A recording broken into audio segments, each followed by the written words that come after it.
Welcome to our live coverage of the NASA SpaceX Crew 9 mission as it returns to Earth. Dragon Freedom departed the International Space Station at 1:05 a.m. Eastern. That was 10:05 p.m. Pacific time on March 17th for those of us here in California. On board Crew 9 are NASA astronauts Nick Hague, Suni Williams, Butch Wilmore, and Roscosmos cosmonaut Alexander Gorbanov. And they are now on their way to the targeted splashdown site off the coast of Tallahassee, Florida. My name is Kate Tice, Senior Quality Systems Engineering Manager here at SpaceX. And joining me today from NASA Communications is Sandra Jones. Thanks, Kate. It's always such a pleasure to be here. Upon departing the International Space Station, Dragon underwent a sequence of departure burns. The crew then had a rest period and has since kicked off preparations for re-entry, including getting into their spacesuits and successfully performing a leak check. The next phase of the mission is when things will really start to amp up. Dragon has a series of steps to complete before returning Crew 9 home. That's right. First, Dragon will maneuver to the correct attitude and jettison its trunk, which is the cylindrical, unpressurized lower part of the spacecraft. The trunk is currently connected to the aft or bottom section of Dragon, where the heat shield is located. But in order to expose that heat shield and get the vehicle ready for atmospheric reentry, we're going to jettison that trunk. From there, the spacecraft will use its forward thrusters to perform a deorbit burn, which will put Dragon on a trajectory to return to Earth. This burn will last about 7.5 minutes once it starts. The deorbit burn uses Draco thrusters on Dragon, primarily the four located on the forward bulkhead, and is executed at the apogee, or the highest point of Earth's current orbit around the Earth. This deorbit burn will alter Dragon's path to ultimately line it up to re-enter Earth's atmosphere and splash down off the coast of Florida. Splashdown today is planned for 2:57 p.m. Pacific or 5:57 p.m. Eastern. The Crew 9 mission began a little differently than usual, since Butch Wilmore and Suni Williams were already aboard the space station when Nick Hague and Alexander Gorbanov arrived in the Crew 9 spacecraft in September. Having arrived as the crew flight test crew for Starliner, Wilmore and Williams were fully incorporated into the space station's Expedition 72 team and began research and other work aboard the station along with the other crew members. Additionally, Williams commanded the orbiting laboratory for much of the expedition. And after a successful liftoff and separation from Falcon 9, Nick and Alexander made a short flight on board Dragon to the International Space Station in September. Both veterans of long-duration station missions, both Williams and Wilmore conducted spacewalks during their 9 months in space. Having had the capacity to leave the station at any point, had there been some type of emergency, the crew members began packing for their voyage home about a week ago and worked through tasks and shared lessons learned with the newly arrived Crew 10 team, who arrived just a few days ago. For return operations such as this, NASA and SpaceX closely coordinate with the United States Coast Guard to establish a safety zone to ensure public safety and for the safety of those involved in the recovery operations, as well as the crew on board the returning spacecraft. Multiple notices are issued to mariners in advance of and during recovery operations, and Coast Guard patrol boats are deployed to discourage boaters from entering the splashdown zones. Now, we do want to stress to the public the need to respect this safety zone. Recovering a spacecraft from the water is a hazardous task, and any other boats interfering increases risk to the astronauts in Dragon, the teams working to recover them from the water, and the safety of those that come too close. So for the safety of the crew and your safety, we recommend you sit back and watch as we'll be bringing you the best possible views of our astronauts' homecoming. And they will be the best views that you can get. So let's take a minute to meet our returning crew. U.S. Space Force Colonel Nick Hague is your Crew 9 commander. He was selected by NASA as an astronaut in 2013. This was his second spaceflight to the International Space Station and third launch overall. He spent 171 days in space with Crew 9 and has a career total of 374 days in space. During his mission, he completed a spacewalk with astronaut Suni Williams. That was his fourth spacewalk, earning him a career total of 25 hours, 56 minutes of spacewalking time. Before Crew 9, Haig previously served as a crew member of Expedition 59 and 60 back in 2019. He flew with Alexei Ovchinin and NASA's Christina Koch. So this is his second time sharing the space station with Ovchinin. The Kansas native is a test pilot of a distinguished graduate of the United States Air Force Academy. Nick spent 5 months in Iraq in support of Operation Iraqi Freedom. He voluntarily transferred from the United States Air Force to U.S. Space Force in 2021 and is an active colonel. His wife, Katie, is a retired U.S. Air Force colonel, and they have 2 sons. NASA astronaut Sunny Williams is a mission specialist for Crew 9. This was her 3rd visit to the space station. She originally launched aboard Boeing Starliner spacecraft and arrived at the space station on June 6th. And it looks like we are beginning to get some views inside the spacecraft, overlooking the shoulders of the crew on board Dragon. We'll continue to bring you those views throughout the day and views throughout splashdown this afternoon rather. But to jump back into a little bit more about Sunny, she became an Expedition 71-72 crew member, and she logged 286 days in space on this mission. But she actually has a total of 608 days in space, the second most time in space by a U.S. astronaut. Former NASA astronaut Peggy Whitson ranks first for the U.S. with 675 days in space. She conducted 2 spacewalks and has completed 9 over the course of her career for a total of 62 hours and 6 minutes of spacewalking time. She ranks 4th on the list of cumulative time spacewalking by a female astronaut. And she has flown on 4 different spacecraft types, including the Space Shuttle, Soyuz, Starliner, and now Dragon. Previously, she served on Expedition 14 and 15 in 2006 and 2007, and again with Expedition 32 and 33 in 2012. She's a retired U.S. Navy captain and is a proud graduate of the U.S. Naval Academy. NASA astronaut Butch Wilmore is also serving as a mission specialist today.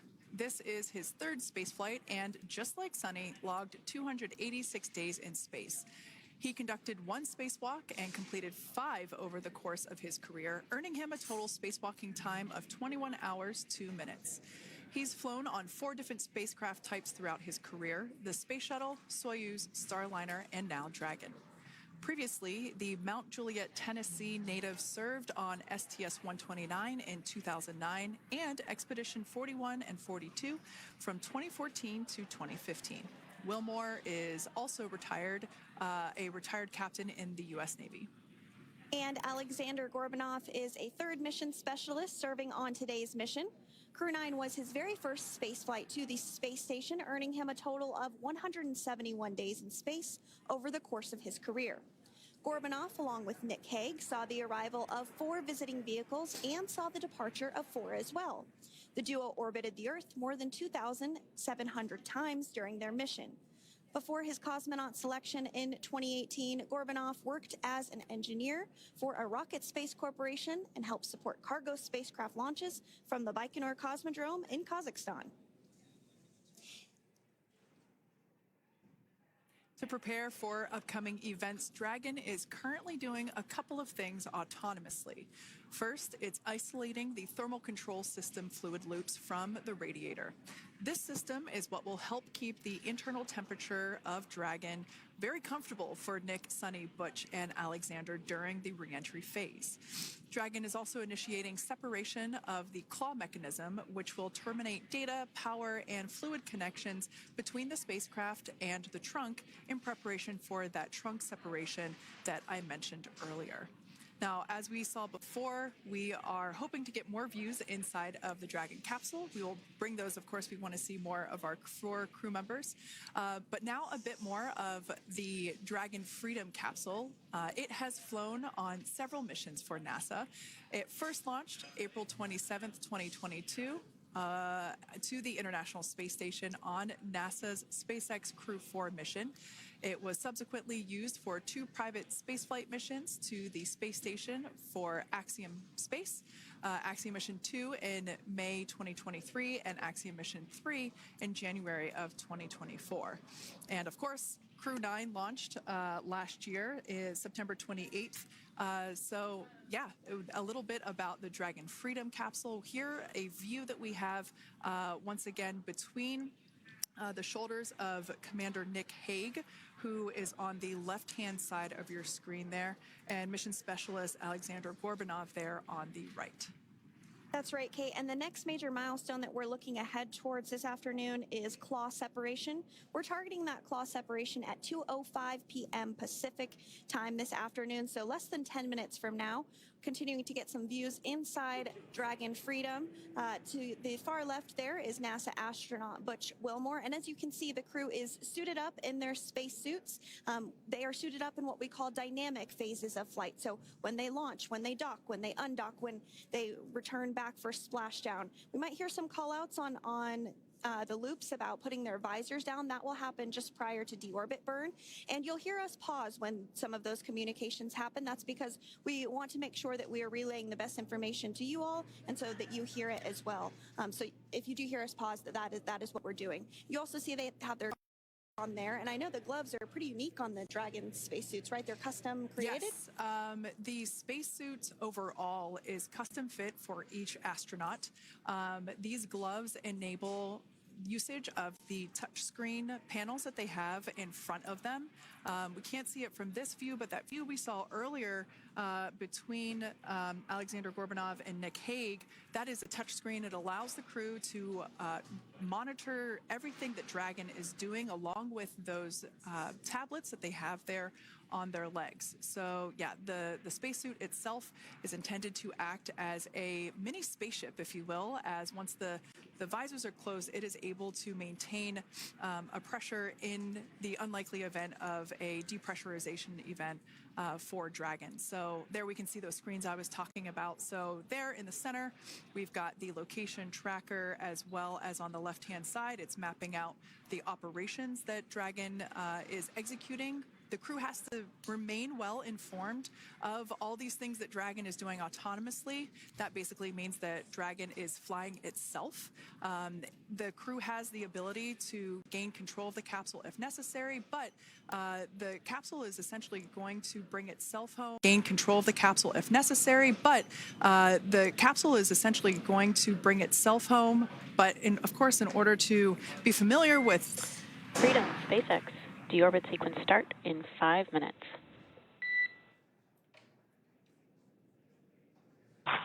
Freedom Cup. And so we did hear that call out for the deorbit sequence start to begin here in 5 minutes. That call from the ground came from the core, or Crew Operations Resource Engineer here in Hawthorne, Mission Control just behind us. And that went up to Commander Nick Hague. He's going to be doing the majority of the communications during the flight downhill today through splashdown, and they'll be communicating with the core all along the way. Now, we did mention that they are flying on Crew Dragon Freedom. The naming of spacecraft has gone all the way back to the very beginning of this human spaceflight program. This is a nod to Alan Shepard naming his spacecraft Freedom 7 during the Mercury program. And so the crew that first flew up on Freedom a few years ago had the opportunity to name this Dragon, and they named it Freedom. That was Crew 4 that was the first flyers on this spacecraft. It's also flown for Axiom Mission 2 and 3, and then, of course, today for Crew 9 as well. Yeah, actually, fun fact about this particular capsule, of those 4 missions that Sandra just mentioned, we have seen daytime splashdowns for. I'm lucky about this particular capsule that gets daytime splashdowns. Nighttime is great because we can see even more clearly the capsule streaking through, but I personally love the daylight views because we really get even better views of the recovery team operations during that phase of the mission. Yes, absolutely. And if you follow along with our missions, you'll know that sometimes weather is a watch item when it comes to undocking and splashdown. We do splashdown in the water, so we want to ensure that parameters like wave heights and wind speeds and precipitation, lightning, all of that is looking good for the crew and the safety of those recovery personnel. And today the weather is just pristine. We got off of space station on the very first attempt. So I'm joking around and saying that it was because it was St. Patrick's Day and we got really lucky with the weather. I wouldn't disagree with that. Speaking of weather, we will be hearing from core probably around 2:20-ish. Typically, before we enter the period of loss of signal, or LOS, we will hear an entry briefing from the Corps, the Crew Operations Resource Engineer, and they will deliver important information like updated anticipated splashdown and loss of signal times to the crew, as well as the wave height and wind speed. So we'll be standing by to listen in on those. Like I said, that will happen shortly after. Typically after trunk separation. I can't quite remember if it's before or after deorbit burn. It must be before. But in any case, we'll be hearing all of that coming from core. In fact, that individual is seated there in the room on your screen. That is SpaceX Mission Control in Hawthorne, California. That room is located just over our shoulders, and that is where Dragon operators are standing by on console, monitoring the progress of Dragon as it continues its way home. It's been, at the point of splashdown, it'll be about 17 hours since Dragon undocked from the International Space Station. The team there in Mission Control, there are multiple teams, in fact, and they cycle through shifts to ensure that everybody gets the required rest and sleep periods, just like the astronauts on board. That Crew Operations and Resource Engineer is seated there in the room, and that, like Sandra said, is the primary voice that we will be hearing communicate from the SpaceX team to the crew on board. That's right. And so it looks like we're about 3 minutes or so from the claw separation portion of today's flight. The claw is a portion on the spacecraft that holds the trunk to Dragon. Following claw separation, we're going to jettison or remove that trunk because it's no longer needed.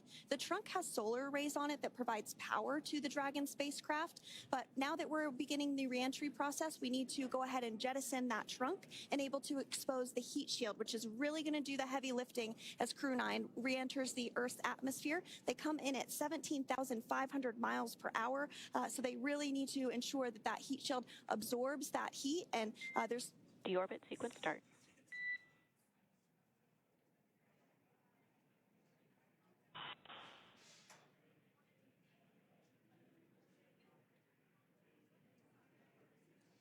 And so we did just get communications there that the deorbit sequence start has begun.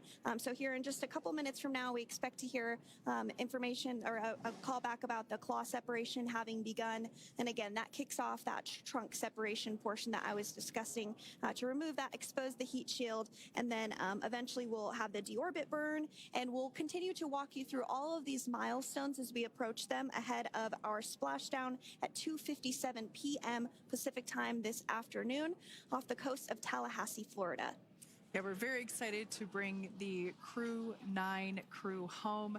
Sandra, we were talking about the trunk separation. That trunk is on a trajectory that will re-enter in the atmosphere and break up upon that re-entry.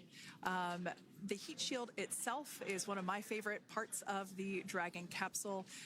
It is the workhorse of the re-entry phase.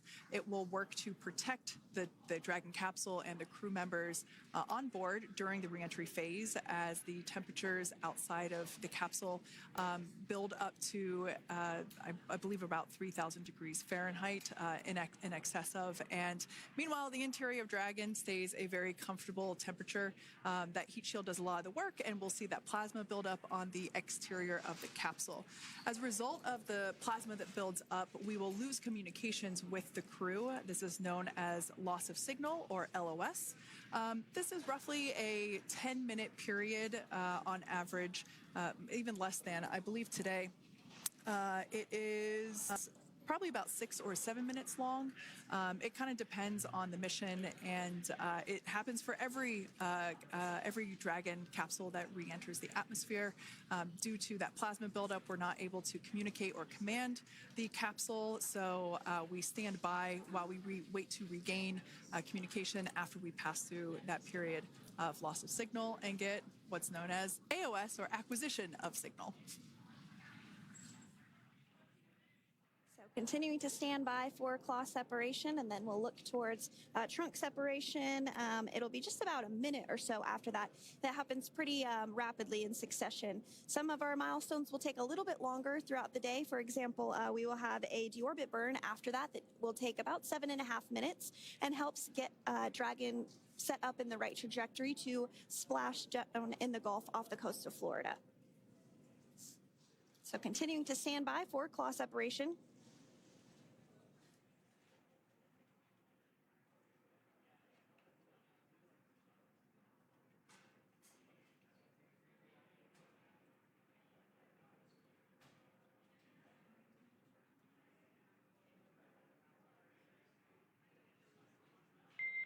Nominal trunk jettison.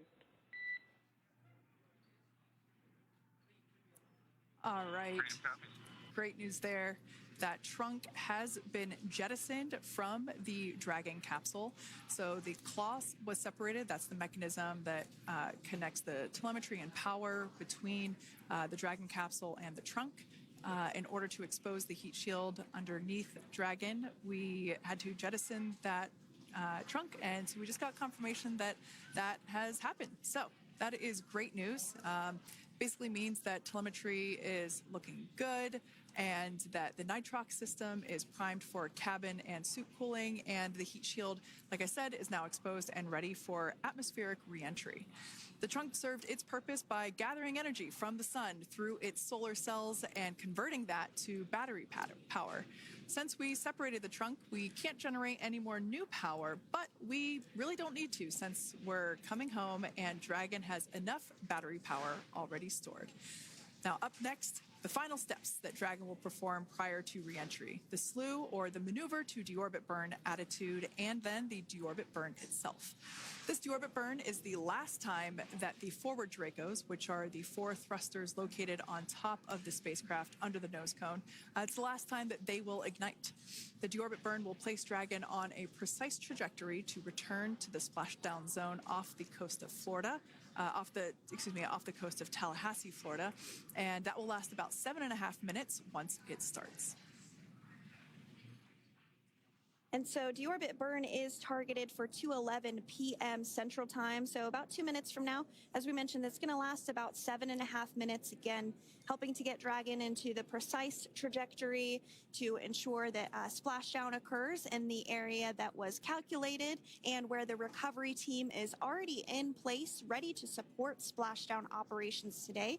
The recovery vessel Megan is the ship that is going to be utilized today, and we also have what is called fast boats that go out first to check the spacecraft and make sure everything is looking good before the recovery vessel Megan approaches. So that whole recovery process takes about an hour, I would say, from the time the crew splashes down to the time they're on the boat and the crew gets out of the capsule. And we'll continue to bring you live coverage through every step of the way today as Crew 9 returns home.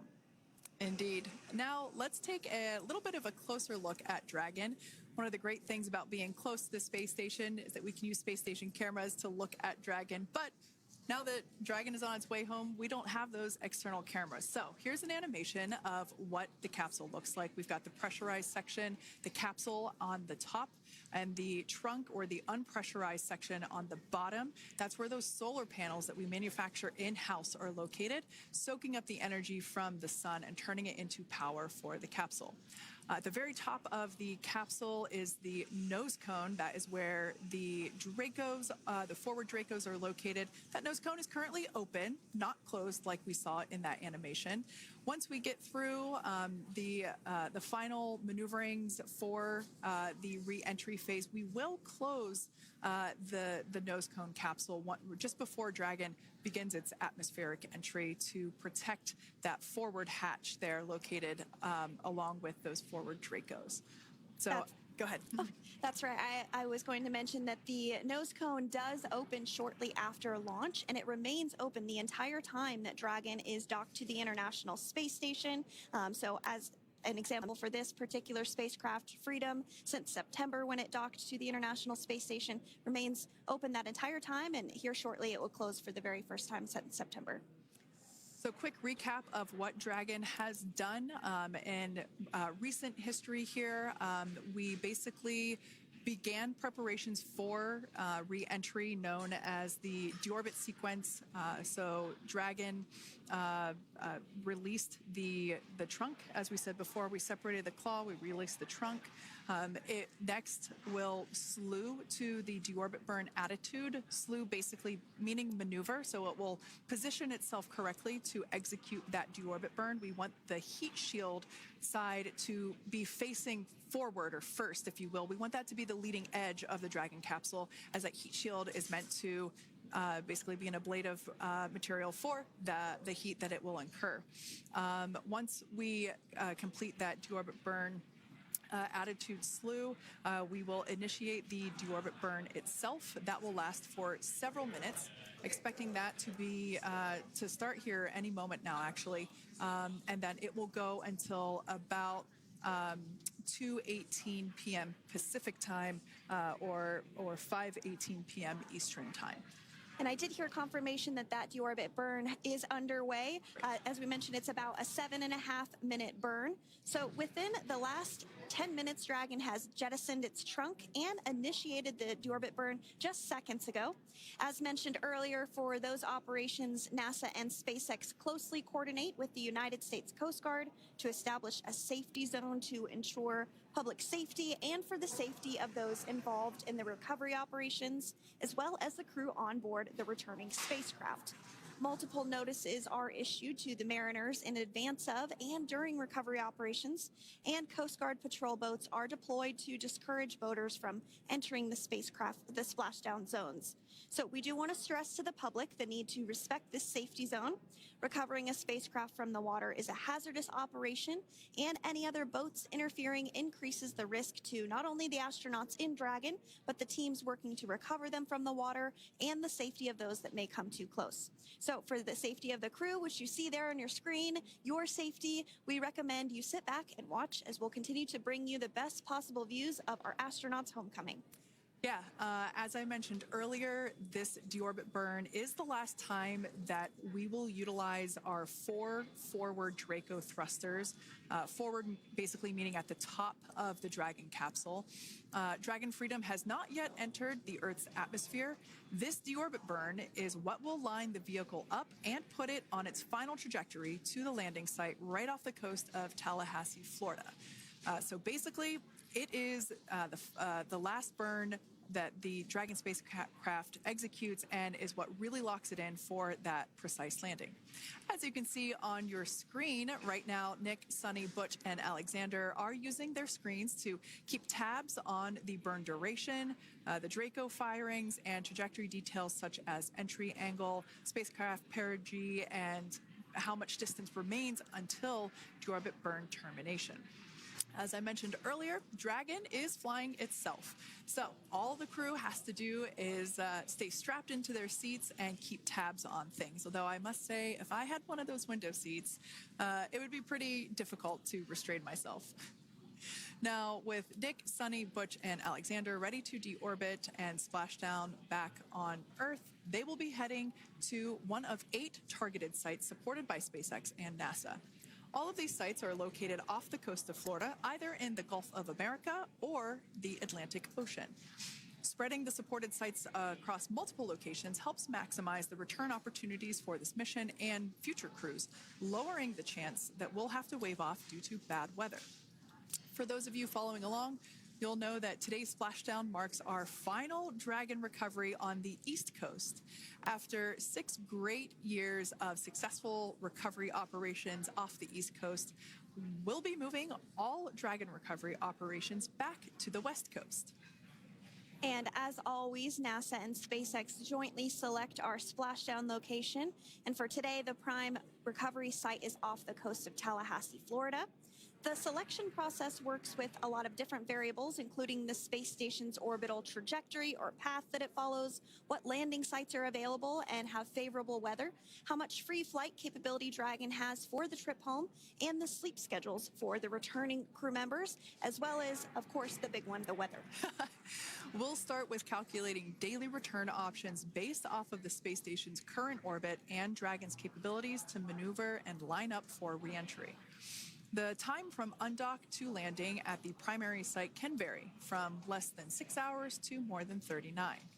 Getting home the quickest comes with some obvious benefits, but we always have to make sure the crew is properly rested for dynamic operations, preventing us from scheduling 20-plus hour days for them, of course.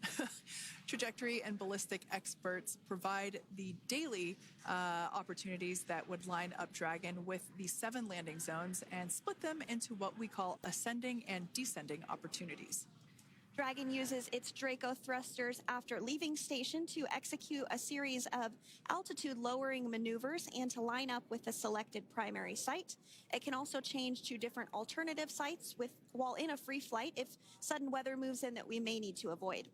So, as we mentioned, weather is something we're constantly looking at, making the final call to proceed about 2.5 hours before the crew undocks.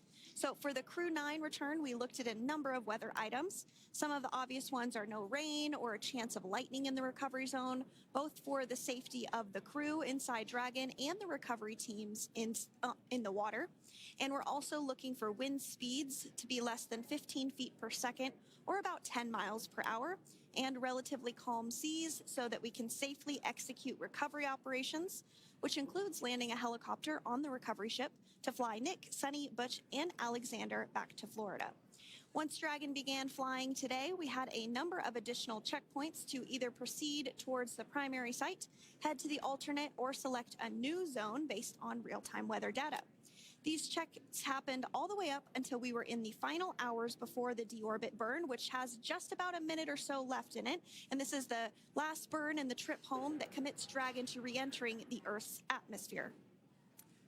Now, we are currently waiting to conclude the deorbit burn. We've got less than a minute until that finishes. We will expect to hear a call out for nominal burn, which will confirm completion of that deorbit burn for Dragon Freedom. We can see images there from the touchscreen display panels that the crew utilizes in flight. We can see the visualization of exactly which one of the 4 forward Draco thrusters are firing. That's why you have kind of like a strobe effect there.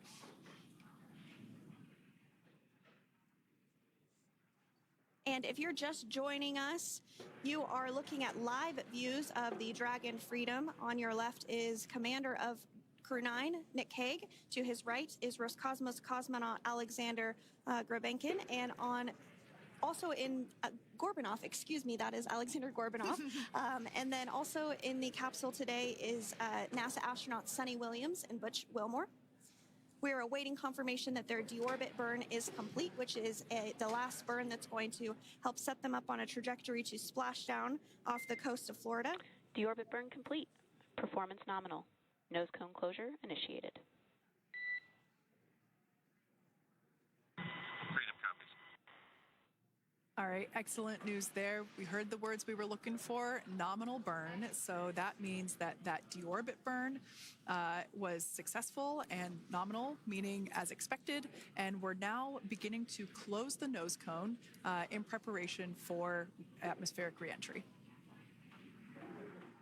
So in the background, Dragon is currently inhibiting those forward bulkhead Draco thrusters that we just used to complete the deorbit burn, ensuring it's safe to latch the nose cone shut for reentry. Also, the vehicle has initiated the nitrox suit purge, which will help keep Nick, Sunny, Butch, and Alexander cool and comfortable during reentry, which is coming up in about 20 minutes from now. At this point, the nose cone is closing and protecting the forward hatch for reentry, and the crew are using their screens to continue to monitor the locking of the nose cone, which is done by a set of hooks. And as we mentioned earlier, that nose cone has remained open since September, so this is the first time it's closing in a few months. Yeah, that's absolutely right. Now, we will be expecting, as I mentioned before, an entry brief from SpaceX Core. Again, that's the crew operations resource engineer who is seated in that room that you see there on your screen. That entry brief will provide updated times for anticipated splashdown as well as the loss of signal or period of LOS. That briefing will also give us information such as wind speed and wave height at the expected splashdown location. But all in all, everything has been great today. All events have been executed on time as expected, and we are looking forward to a splashdown of the Crew 9 crew at about 5:57 p.m. Eastern Time or 2:57 p.m. Pacific Time. Between now and then, things are going to start moving quite quickly. In fact, if anything, this will have seemed like the slower part of the reentry phase. We're going to go through, like I said, that period of loss of signal, or LOS. That period is a few minutes long where we are unable to communicate or command the capsule due to the plasma that builds up on the exterior of the capsule. That period, like I said, lasts for a couple minutes. You will start to hear SpaceX Core hail the Crew 9 crew a little bit earlier than expected, because we, in the past, have actually regained communications a couple minutes earlier than initially anticipated. So we'll go through that period of loss of signal, that entry period, that specifically when the Dragon spacecraft is re-entering through the atmosphere. Approximately at about 18,000 feet, when the capsule is traveling at 350 miles per hour, we will see our first views of parachutes for the day. It's one of my favorite moments of return sequences, is when we get to see the drogue parachutes. We'll see the drogues come out. Those drogues will help slow the vehicle down to about 119 miles per hour. And then that is when the main parachutes will come out from the Dragon spacecraft, and then ultimately end in splashdown. And we are hearing confirmation that the nose cone is closed and everything was nominal or as expected with that closure. So as we begin the second half of entry, Dragon is now beginning to inject cooled nitrox into the air being delivered to the spacesuits worn by Nick, Sunny, Butch, and Alexander. Again, this is what will allow the crew to remain comfortable while external temperatures reach 3,500 degrees Fahrenheit as they re-enter the Earth's atmosphere. So the heat shield is pointing forward, leading Dragon to the landing site. Yeah. Now, speaking of the heat shield, Dragon's primary heat shield is comprised of PICA 3.0, which stands for Phenolic Impregnated Carbon Ablator. The first-gen PICA was initially developed by NASA for studying and sampling comets within our solar system. SpaceX partnered with NASA to develop PICA X, which was the second-generation product used on all Dragon 1 cargo resupply service missions that resupplied the International Space Station on 20 missions. PICA 3.0 was developed specifically for use on Dragon 2 crew and cargo, with enhanced structural and thermal capabilities that allowed the heat shield to be even more effective in the way that it utilized the ability to make that heat ablevate as it goes through the Earth's atmosphere.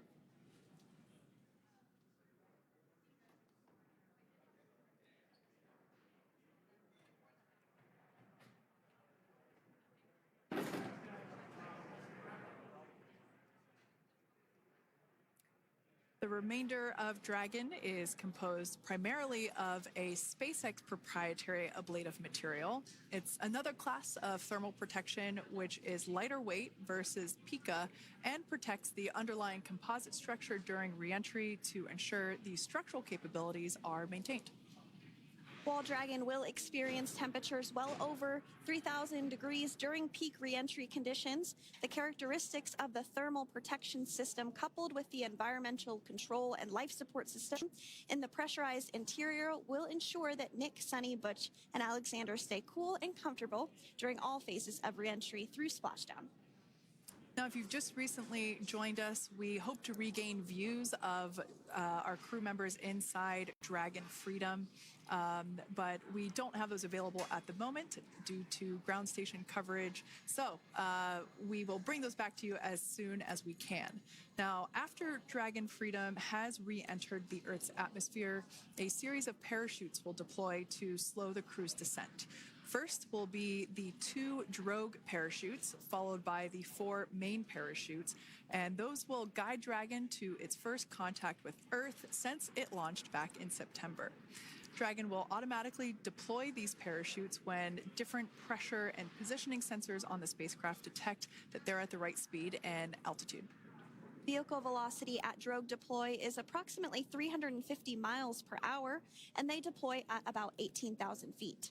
Now, when the vehicle velocity at main deploy is approximately 119 miles per hour, and they deploy at about 6,500 feet. When Dragon splashes down in the water, the vehicle velocity will be about 16 miles per hour, so you can really see how those parachutes help to slow down the crew inside the capsule. The highest G-load the crew is expected to experience today is about 3 to 5 Gs.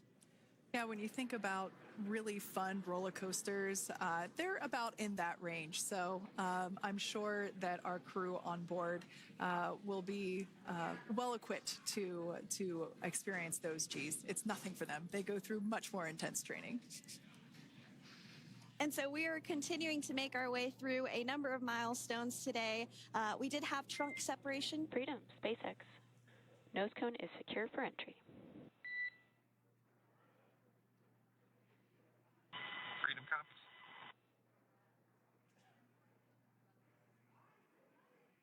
All right, great news there. That tells us that the final physical configuration change for Dragon is complete. We have closed that nose cone. This is the last physical change that Dragon undergoes prior to re-entering the Earth's atmosphere. It's important that that nose cone is completely closed because underneath it is not only where the 4 forward Draco thrusters are located, but it's also because that is where the forward hatch is located. That is the hatch that is utilized for the crew to ingress and egress from the station while it is docked on board. And since our capsules are flight proven and we reuse them on future space flights, we want to make sure that all of the integrity of that hardware remains intact. So that nose cone is successfully closed, and we're going to start moving pretty quickly here. As I mentioned before, we'll go through loss of signal. We'll get that signal back several minutes later, and then we'll see the parachute action. Yep, and then that's all ahead of splashdown off the coast of Florida. We're targeting Tallahassee as our splashdown zone today at 2:57 p.m. Pacific time this afternoon. Now, you did mention the call to the crew. They'll do some additional calculations following that burn and potentially let us know if that splashdown time has changed at all. But right now, we are continuing to target 2:57 p.m. And you can see there on your screen a path of where Dragon will be re-entering today. So if you are in the southern tip of Mexico, you might have the opportunity to see Dragon. Because it's a daytime splashdown, you probably won't have too great of views, but potentially you'll have the opportunity to get a glimpse of it there.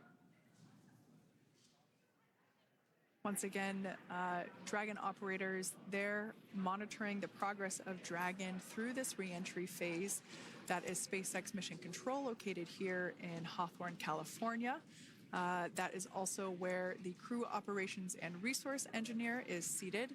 That person is the voice that we have heard multiple times and will continue to hear as the primary point of contact to the crew on board Dragon Freedom. We will also hear the voice of Commander Nick Hague. Basically, after we hear the Corps communicate something, we will hear Nick Hague indicate that they copy, that they heard the message well, some sort of recognition that the message was received. And if you joined us yesterday for our coverage during the undocking, we were communicating through something that's called a big loop. We do that when we're in integrated operations with the International Freedom, SpaceX, for entry sequence. Report when ready to copy. Ready to copy. All right, I've got some updated times for you. Our comm blackout start time is 2144. Our comm blackout end time is 2151, and our splashdown time is the same per your displays, 2157.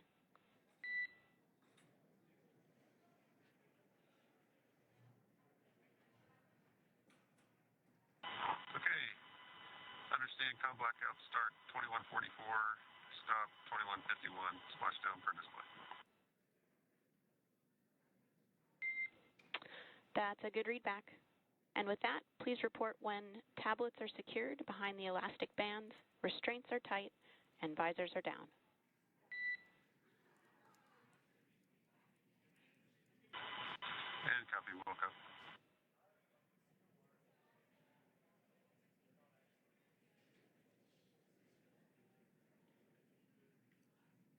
And with that communication from the Corps or Crew Operations Resource Engineer here in Hawthorne to Commander Nick Hague of Crew Dragon Freedom, we did hear that the loss of signal period is still at 2:44 p.m. Pacific, but we had a 1-minute adjustment to the acquisition of signal. That's going to now be at 2:51 p.m. Pacific time. However, our splashdown time remains the same at 2:57 p.m. Pacific time this afternoon off the coast of Tallahassee, Florida. So all good news there as Dragon continues to make its way home with the Crew 9 crew. As we've mentioned before, we are splashing down on the Gulf Coast. We have ability to splash down on either side of Florida, but the location site just outside of Tallahassee, Florida is the site that was selected today due to best recovery conditions. And as Sandra mentioned before, weather is always a watch item, but everything is looking great for that particular recovery location. So I'm sure once we start getting views from the recovery vessel, I have a feeling it's going to be a pretty beautiful afternoon. And we did mention that, of course, this is a daylight splashdown, so we should be getting some great views. We do have a couple of spacecraft called the WB-57, which are high-altitude planes that NASA utilizes during splashdown operations. Those are en route and going to be tracking the capsule as it makes its way through the atmosphere and should be providing some good views for us. Kate and I were just chatting about how we haven't had a daytime splashdown in a little while, so we're looking forward to the views along with you. Yeah. Nighttime views are also great because we can see that capsule streaking through the night sky quite brightly. So like Sandra, you said earlier, daylight will be a little bit less bright, but we will definitely be able to see the SpaceX recovery team operations much clearer. I could also imagine it's probably a little bit easier for the team themselves to do their work in daytime than at nighttime. We'll see them rush in really quickly with a couple of fast boats as they begin the initial safety checks and sweeps of the Dragon capsule while also retrieving the parachutes from the surface of the ocean. The recovery vessel, the main recovery vessel, will continue to make its way closer to the Dragon capsule. It is stationed a couple miles away from the actual recovery location, the splashdown location, for obvious safety purposes. So it takes a little while for that vessel to make its way over, but once it's closer, we'll have even better views of those recovery operations. And you may be wondering why sometimes we splash down in the daytime versus the nighttime. And believe me, we would all love for these operations to happen during regular daytime working hours. But unfortunately, orbital mechanics just doesn't quite work out that way. So it has to deal with the location of the International Space Station, as well as where the splashdown zone is on Earth and that trajectory, as well as the phasing. So as we mentioned earlier, sometimes we have phasing as short as 6 hours, sometimes in excess of 30 plus hours. It just depends on where the targeted area is that the capsule is going to splash down. So today's phasing has been 17 hours since undocking occurred at 10:05 p.m. Pacific yesterday evening for us here in Hawthorne. Early wee hours for folks on the East Coast and other areas of the United States. Yeah, but regardless of whether it's daytime or nighttime, the SpaceX recovery team has trained and practiced and rehearsed for it all. So regardless of daylight, they are really efficient with those operations. And but like you said, Sandra, it has been a minute since we have seen a daytime splashdown on a NASA SpaceX crew mission. The last daytime recovery was on Crew 4, which was the debut flight for the capsule flying today, the spacecraft known as Dragon Freedom. And so, yeah, kind of a fun fact there in terms of the timing of that daylight splashdowns. Once again, standing by for more communication with the crew. The next event that we have coming up is the start of that period known as loss of signal. That is the period still expected at 2:44 p.m. Pacific time. This lasts for several minutes while the capsule is making its way through the Earth's atmosphere. The heat shield located at the bottom of the capsule really doing all the work at that point in time in terms of using the atmosphere to slow the capsule down from its orbital speeds of 17,500 miles per hour. Our tablets are secure, restraints are tightened, visors down. We are configured for entry. Freedom, I copied. Tablets are secured, restraints are tight, and visors down.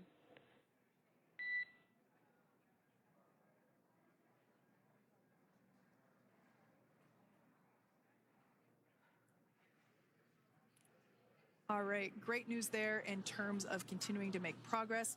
That back and forth communication we heard was just letting Core know that per their instructions, Crew 9 has now put away everything that was necessary in order to begin the re-entry, including those tablets that were located on their legs. Those are now stowed away.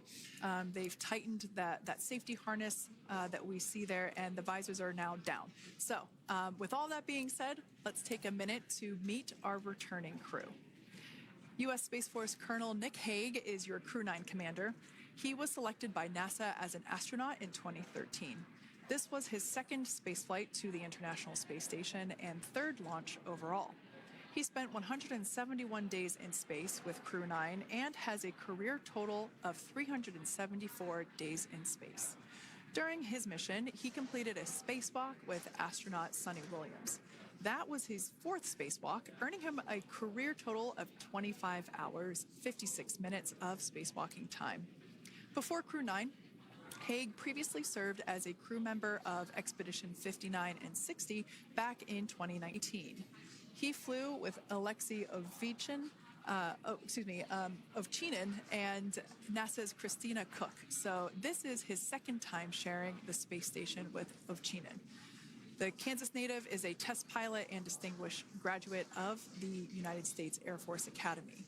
Nick spent 5 months in Iraq in support of Operation Iraqi Freedom.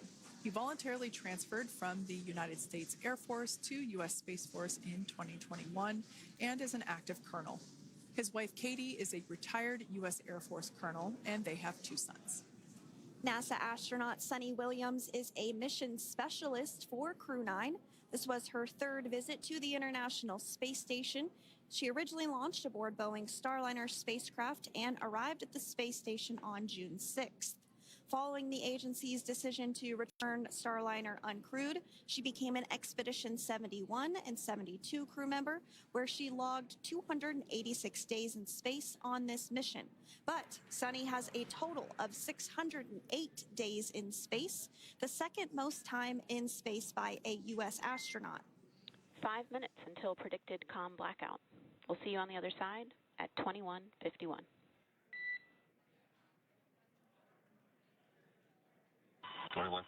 Talk to you soon. And with that call out from the Crew Operations Resource Engineer to Commander Nick Hague, letting them know that everything is looking good ahead of the loss of signal period. We will see the crew on the other side of the loss of signal period at 2:51 p.m. Pacific time this afternoon. Continuing on about Suni Williams, who has a total of 608 days in space, the second most time in space by a U.S. astronaut. Former NASA astronaut Peggy Whitson actually ranks first for the U.S. with 675 days in space. Suni conducted 2 spacewalks and has completed 9 over the course of her career for a total of 62 hours, 6 minutes of spacewalking time. She ranks 4th on the list of cumulative time spacewalking by a female astronaut, and she has flown on 4 different spacecraft types, including the Space Shuttle, Soyuz, Starliner, and now Dragon. Previously, she served on Expedition 14 and 15 in 2006 and 2007, and again with Expedition 32 and 33 in 2012. She's a retired U.S. Navy captain and is a proud graduate of the U.S. Naval Academy and was the first astronaut to run a marathon in space. Pretty awesome stuff. Now, NASA astronaut Butch Wilmore is also serving as a mission specialist today. This is his third space flight and, just like Sunny, logged 286 days in space. He conducted one spacewalk and completed 5 over the course of his career, earning him a total spacewalking time of 21 hours and 2 minutes. He's flown on 4 different spacecraft types throughout his career: the Space Shuttle, Soyuz, Starliner, and now Dragon. Previously, the Mount Juliet, Tennessee native served on STS-129 in 2009 and Expedition 41 and 42 from 2014 to 2015. Wilmore is also a retired captain in the U.S. Navy. Next up is Alexander Gorbanov, who is the third mission specialist serving on today's mission. Crew 9 was his first space flight to the space station, earning him a total of 171 days in space over the course of his career. Gorbanov, along with Nick Hague, saw the arrival of 4 visiting vehicles and saw the departure of 4 as well. The duo orbited the Earth more than 2,700 times since September. Before his cosmonaut selection in 2018, Gorbanov worked as an engineer for a rocket space corporation and helped support cargo spacecraft launches from the Baikonur Cosmodrome in Kazakhstan.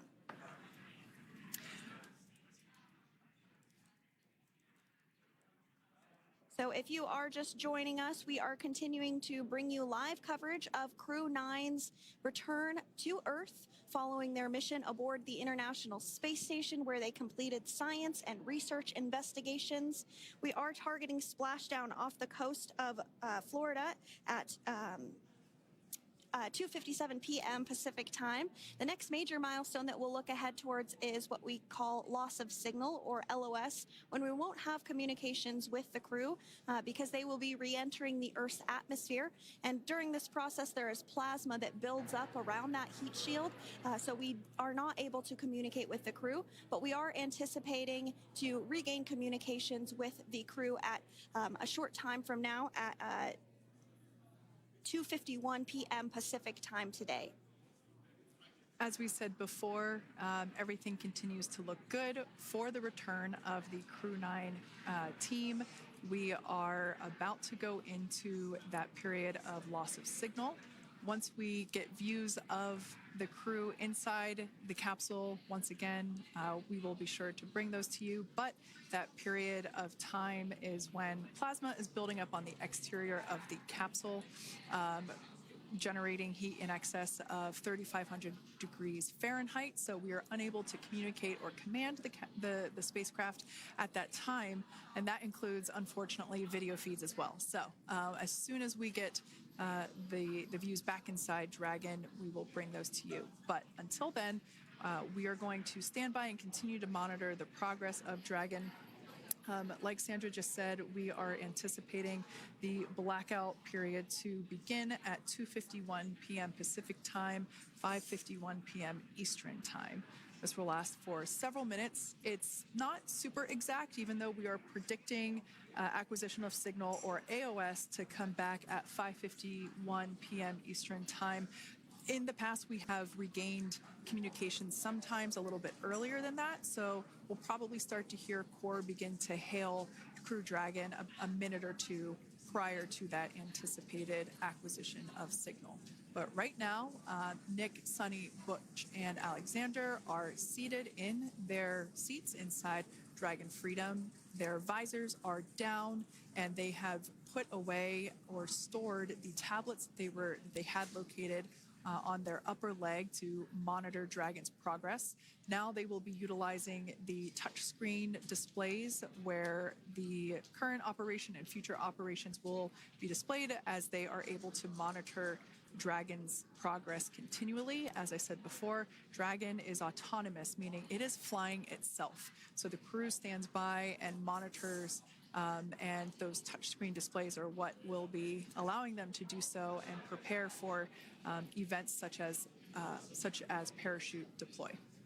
And while on board the International Space Station, Nick, Sunny, Butch, and Alexander contributed to over 900 hours of science and research investigations, which is really the key purpose of the International Space Station. Now, the International Space Station is celebrating a major milestone this year where they will be celebrating 25 years of continuous human presence in November. So if you're younger than 25 years, you've never known a day where there hasn't been a human living and working aboard the International Space Station, contributing to key science and research investigations that impact our lives here on Earth. There's research being done on Parkinson's, on osteoporosis, on cancer research, and a variety of other studies. Additionally, the microgravity laboratory provides a jumping off point for us as we venture back to the moon and onto Mars through longer duration space flights. One such example that the crew worked on during this mission was an alternative exercise device.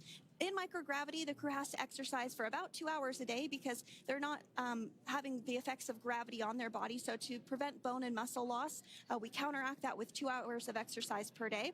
On board the International Space Station, they have 3 ways in which they can exercise. They have a bike, they have a treadmill, and they have a similar to a weightlifting machine that counteracts the microgravity environment. But a particular experiment that this crew tested out was a combination of all 3 of those in one smaller device. And this is really critical as we continue on to the moon, Mars, and beyond, because space is really important in spacecraft. So if we have something smaller that the crew might be able to utilize, that can potentially help us venture out even further into the solar system.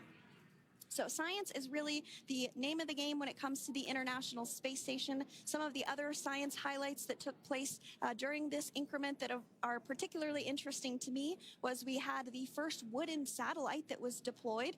This is a study to see if other materials might be more resourceful or renewable in space. So I'm really excited to see the results of that one as well. Additionally, we had a couple of spacewalks that took place to not only provide maintenance to the International Space Station, but also where we swabbed the outside of the space station near vents to see if any microbes that we all have microbes on us, to see if any of those could survive in the harsh environment of space, which again is very important for us to know and understand as we continue to the moon, Mars, and beyond. Very exciting stuff. Now, at this point, we have now entered the communications blackout period for the Dragon spacecraft. This lasts approximately 7 minutes due to plasma formation around the spacecraft itself. During this time, no vehicle telemetry is received by mission control or the recovery team, and no external commanding of the vehicle or voice communication is possible. But as a reminder, Dragon is designed to fly itself. During re-entry, the vehicle will be slowing down from orbital velocity, which is approximately 17,500 miles per hour. The top temperature that Dragon will experience upon re-entry is 3,500 degrees Fahrenheit. This blackout period, as I said before, we expect it to last about 7 minutes today, concluding at 5:51 p.m. Eastern Time or 2:51 p.m. Pacific Time. We right there have our first view of Dragon Freedom coming home to Earth. And that view is from the WB-57, which is one of NASA's high-altitude planes that is tracking. Now, because of the way that this camera is configured, it does look like it is dark, but it is indeed daytime, and you're beginning to see that plasma trail as Dragon re-enters the Earth's atmosphere. All of that is expected. We are anticipating an acquisition of signal around 2:51 p.m. Pacific Time, so just minutes from now, and you may hear the core begin to hail out or call Dragon for communications and see if we can potentially get communications with them a little bit earlier. Following this, we'll have 2 events in rapid succession. We'll have the drogue parachutes deploy at 2:53 p.m. Pacific, followed by the mains just 1 minute later at 2:54 p.m. Pacific Time, ahead of a splashdown at 2:57 p.m. Pacific Time off the coast of Tallahassee, Florida.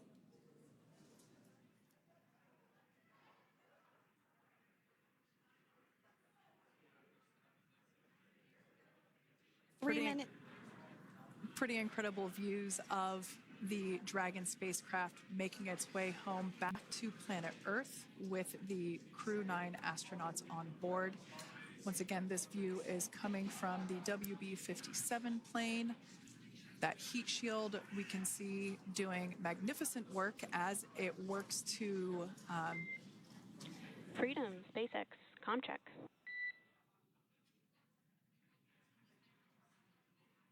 all right, we're going to start hearing the SpaceX Crew Operations Resource Engineer.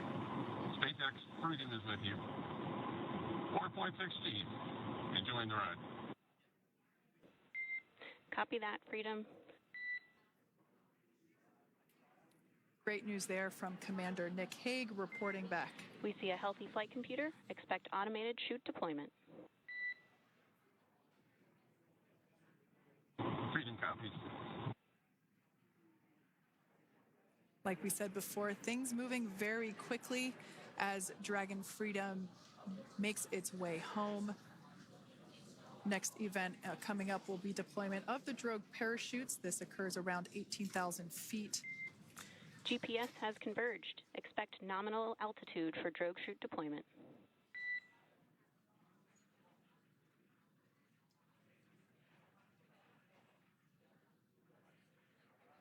We're about 2 minutes away from deployment of those drogue parachutes.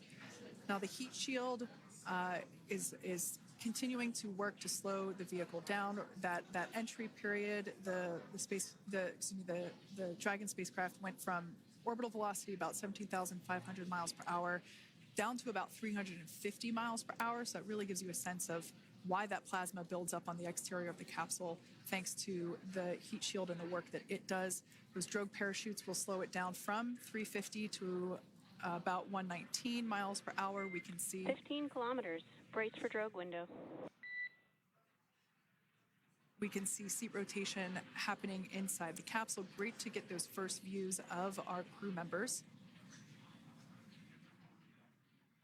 Once again, the capsules are going about 350 miles per hour when the drogues are deployed.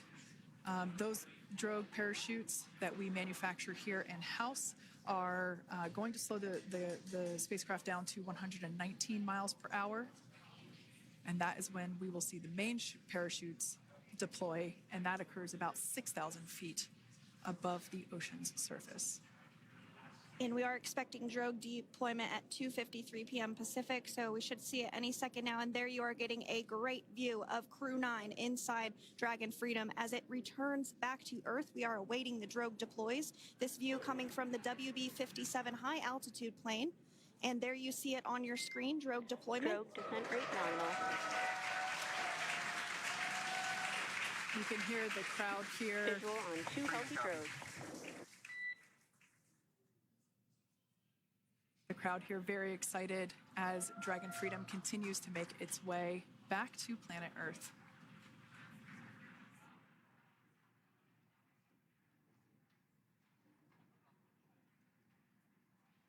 Next up, we'll stand by for the main deployment of the parachutes. The mains are quite a bit larger. You'll be able to notice the difference on your screen once they deploy, and they continue to ensure that the Dragon spacecraft slows down even further. As we mentioned, Freedom will be traveling 16 miles per hour when it splashes down off the coast of Tallahassee, Florida, here at 2:57 p.m. Pacific time this afternoon. And there we go. We have visual on 4 healthy mains. That view was from inside. Freedom copy. That view was from inside one of the buckets where the parachutes are located. So we see a great view there of the reefing on those parachutes. And as those main parachutes begin to inflate fully, 4 beautiful, healthy mains. Now awaiting visuals of splashdown. Freedom, 1,000. We'll start to hear Commander Nick Hague. Copy, 1,000. As we heard right there, Commander Nick Hague will be calling out the altitude of the Dragon capsule from here on out. Landing in water is simpler and provides more margin against unlikely parachute issues. You can see those parachutes continuing to slow the Dragon capsule down. And if you're just joining us, you're looking at 800 meters. a live view of Crew 9, just minutes away from splashing down off the coast of Tallahassee, Florida. Splashdown 2 minutes from now at 2:57 p.m. Pacific. We do have 4 healthy mains really doing the job there. Just breathtaking views of a calm, glass-like ocean off the coast of Tallahassee, Florida. Crew 9 just minutes away from splashing down. This is really such an incredible shot. Copy, 600. That was a live view from our recovery vessel, Megan, which is stationed a couple miles away from the splashdown site. We can see the crew there using their restraints as resting places for their arms. They were just in space moments ago, so their arms were able to float freely. 400 meters. This is a gorgeous bluebird day here that we have for the splashdown of Crew 9. It's incredible to think that the Dragon capsule just minutes ago was going over 17,000 miles per hour and now gently coasting to a soft splashdown. 200. Copy, 200 meters. Brace for splashdown.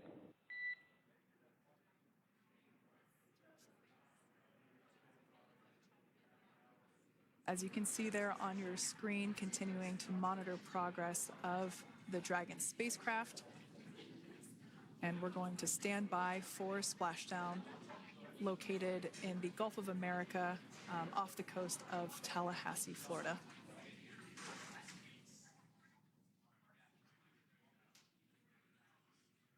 And splashdown. Crew 9 back on Earth.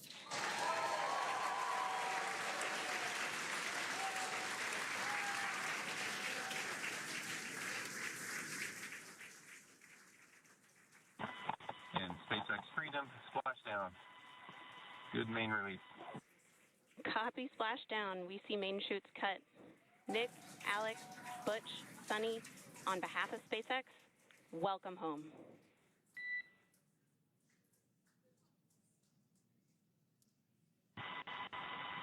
It is an amazing thing. What a ride. I see a capsule full of grins ear to ear.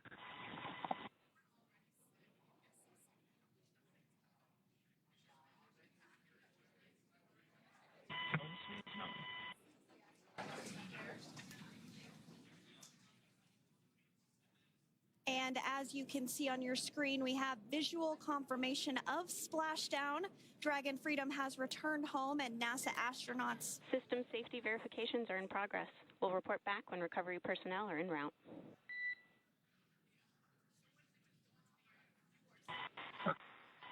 Understand. And we're in section 2 of 4.800 landing response. And looking for your word on if it is necessary.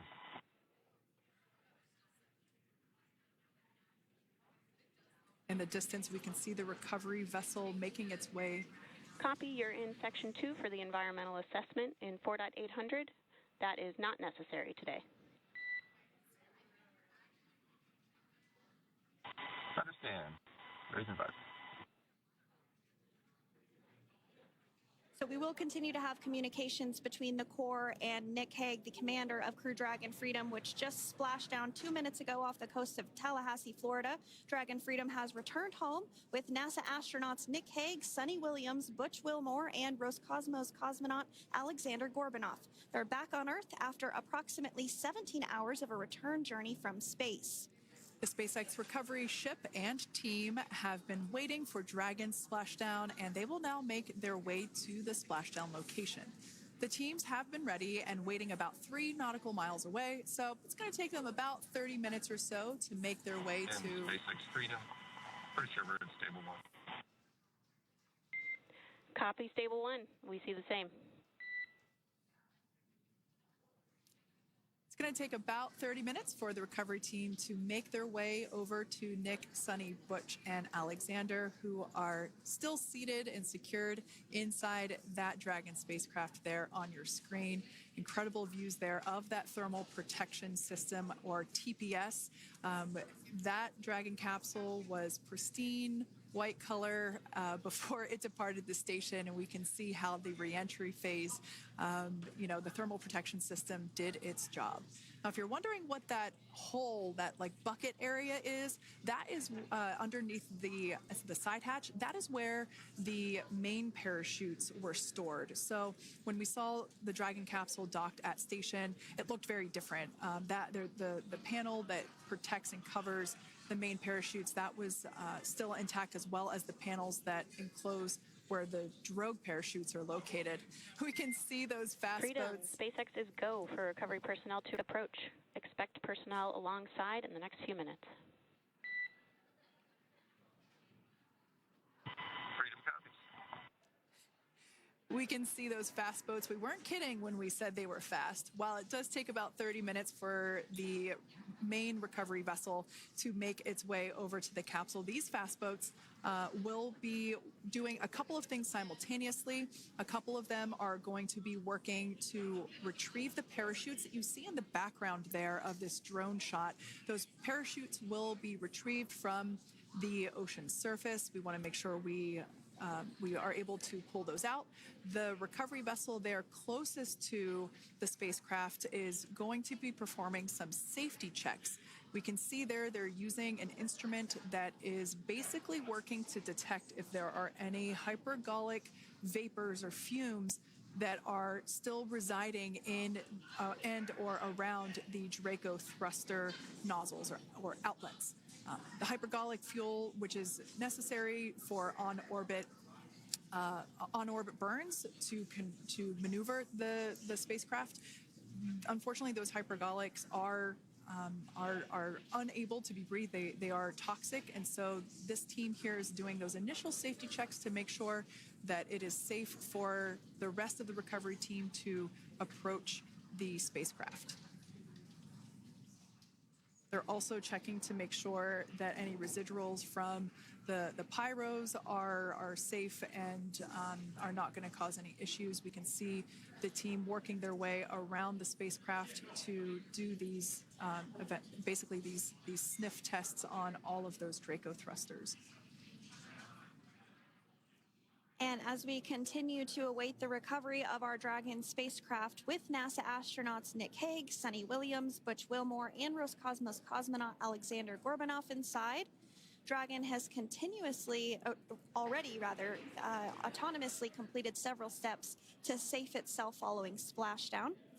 We are continuing to see Dragon in what is known as stable 1 configuration. That's kind of the ideal configuration following splashdown. It's upright, and the Dragon capsule is in the right configuration for it to be hoisted into the recovery vessel Megan, which you do see a little ways off in your screen approaching.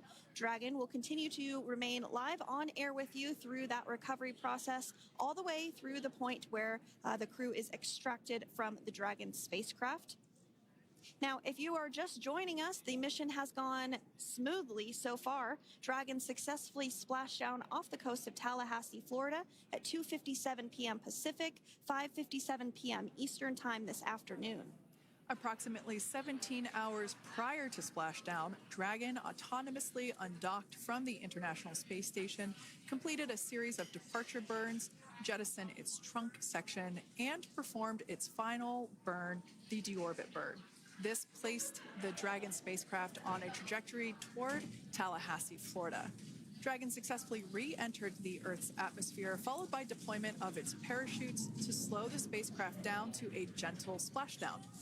We're now going to follow the Freedom, hypergol sweeps and unfired ordnance checks are nominal. Rigging is in progress. Approximately 25 minutes until capsule lift. Stand by for PMC with SpaceX flight surgeon.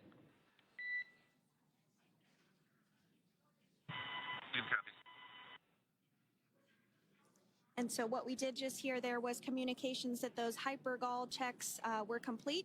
They didn't find any of that upon those checks, so we'll continue to move through the timeline. Next up is a process called rigging, which you see happening right now on your screen. This is when a SpaceX recovery personnel actually works to climb aboard the capsule and work through procedures ahead of lifting onto the nest of the recovery vessel Megan. We heard it's going to be about 25 minutes or so until that lift actually takes place.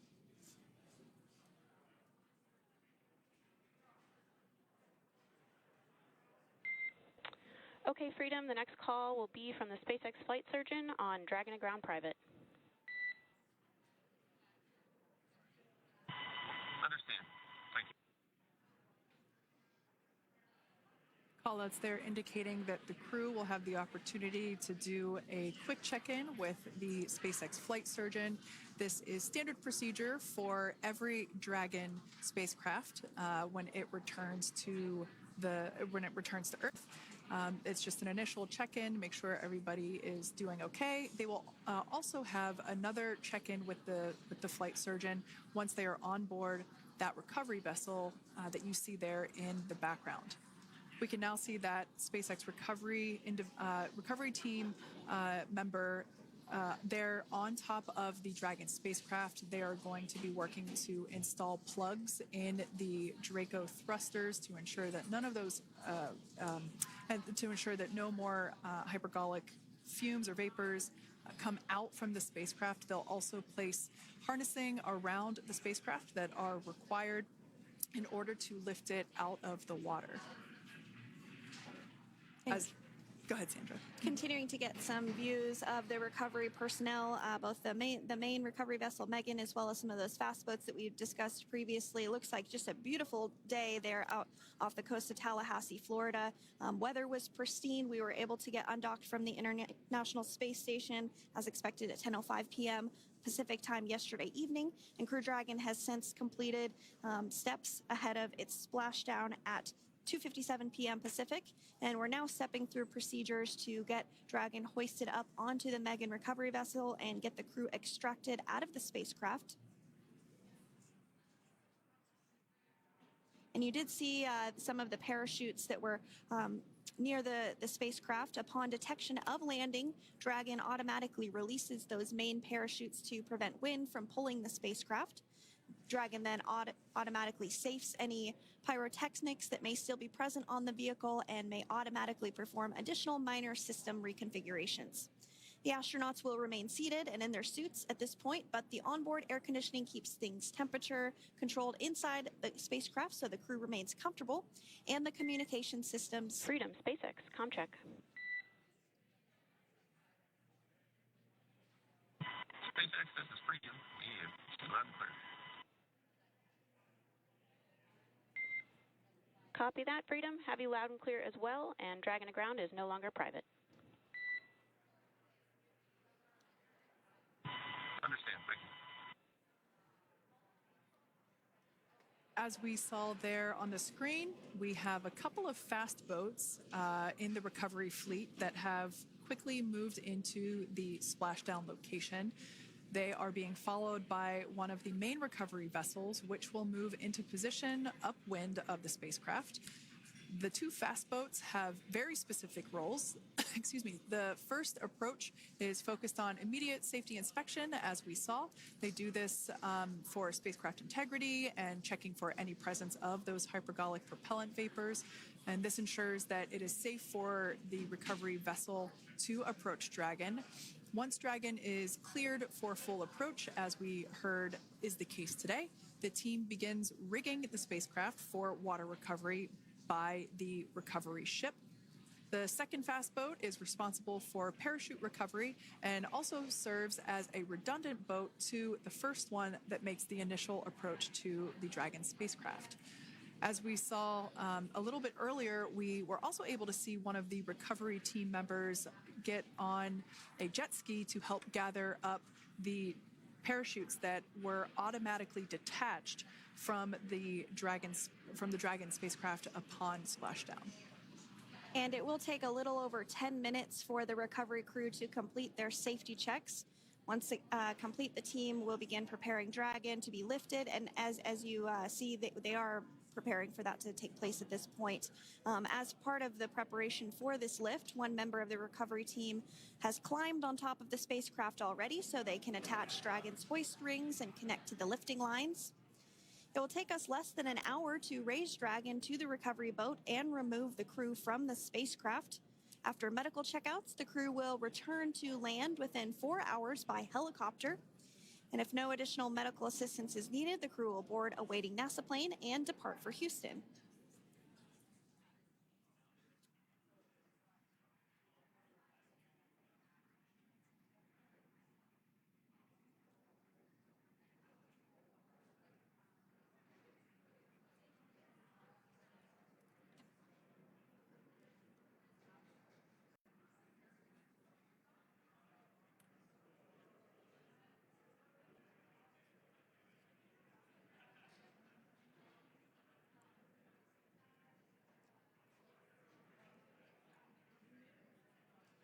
And as we continue to await Dragon to be hoisted up onto the ship, we have a very special treat. NASA Public Affairs Officer Jaden Jennings, who is actually on the recovery vessel and had a bird's eye view of the splashdown today. Jaden, how are you? How was the view from the recovery vessel? Hi, Sandra. How do you hear me? I've got you loud and clear, Jaden. It's so great to hear you.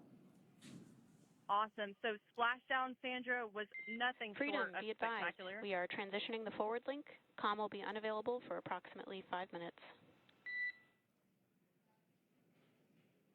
Freedom comes.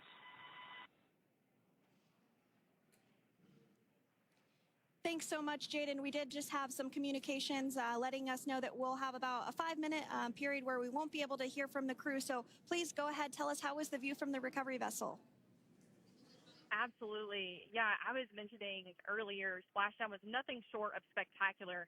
And we were stationed about 1.5 nautical miles away from the splashdown zone and had great visuals here on the recovery vessel Megan. We actually saw a little of the smoke trail as the spacecraft was coming in. And then moments later, we spotted those drogue chutes, and this was quickly followed by 4 healthy white and orange main parachutes. We then tracked Dragon all the way down as it slowly propelled into the ocean. And I think I speak for all of us on the ship when I say a new core memory was made today, and we are looking forward to having Crew 9 on board with us a little later. Jaden, that is amazing. Now, obviously, we are watching it here on camera, and the landing conditions look pretty good, but how was it from your perspective? What is the sea state out there? Absolutely. Absolutely. So we've had optimal conditions for splashdown, and today it is sunny and 63 degrees outside right now with clear skies, light winds, and calm seas.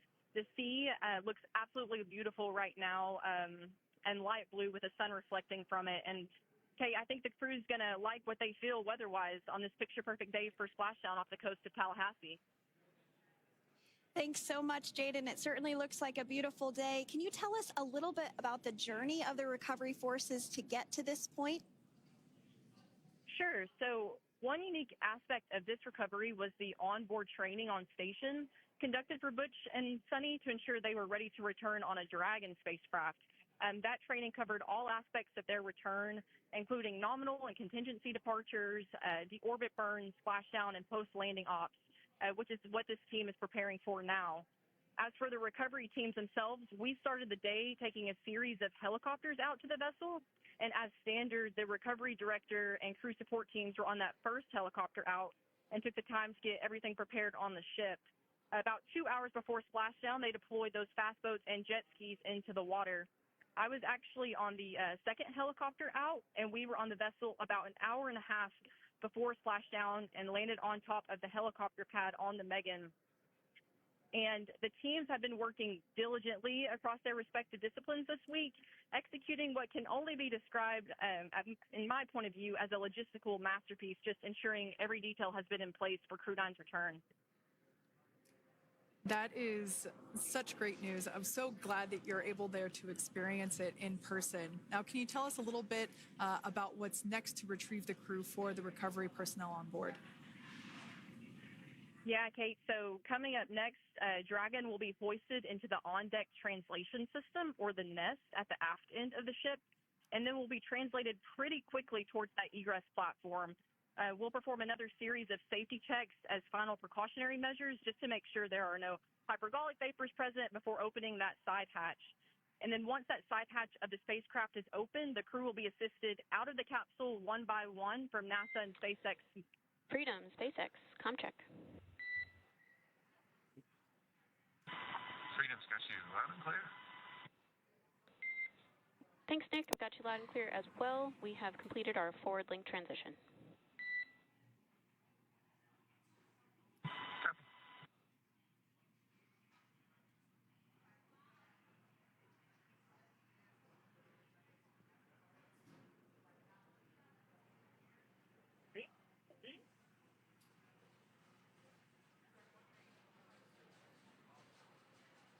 And Jaden, if you did just want to go ahead and let us know what is next to retrieve the crew, we are continuing to get some great views on our screen, but I know you have an even better view yourself.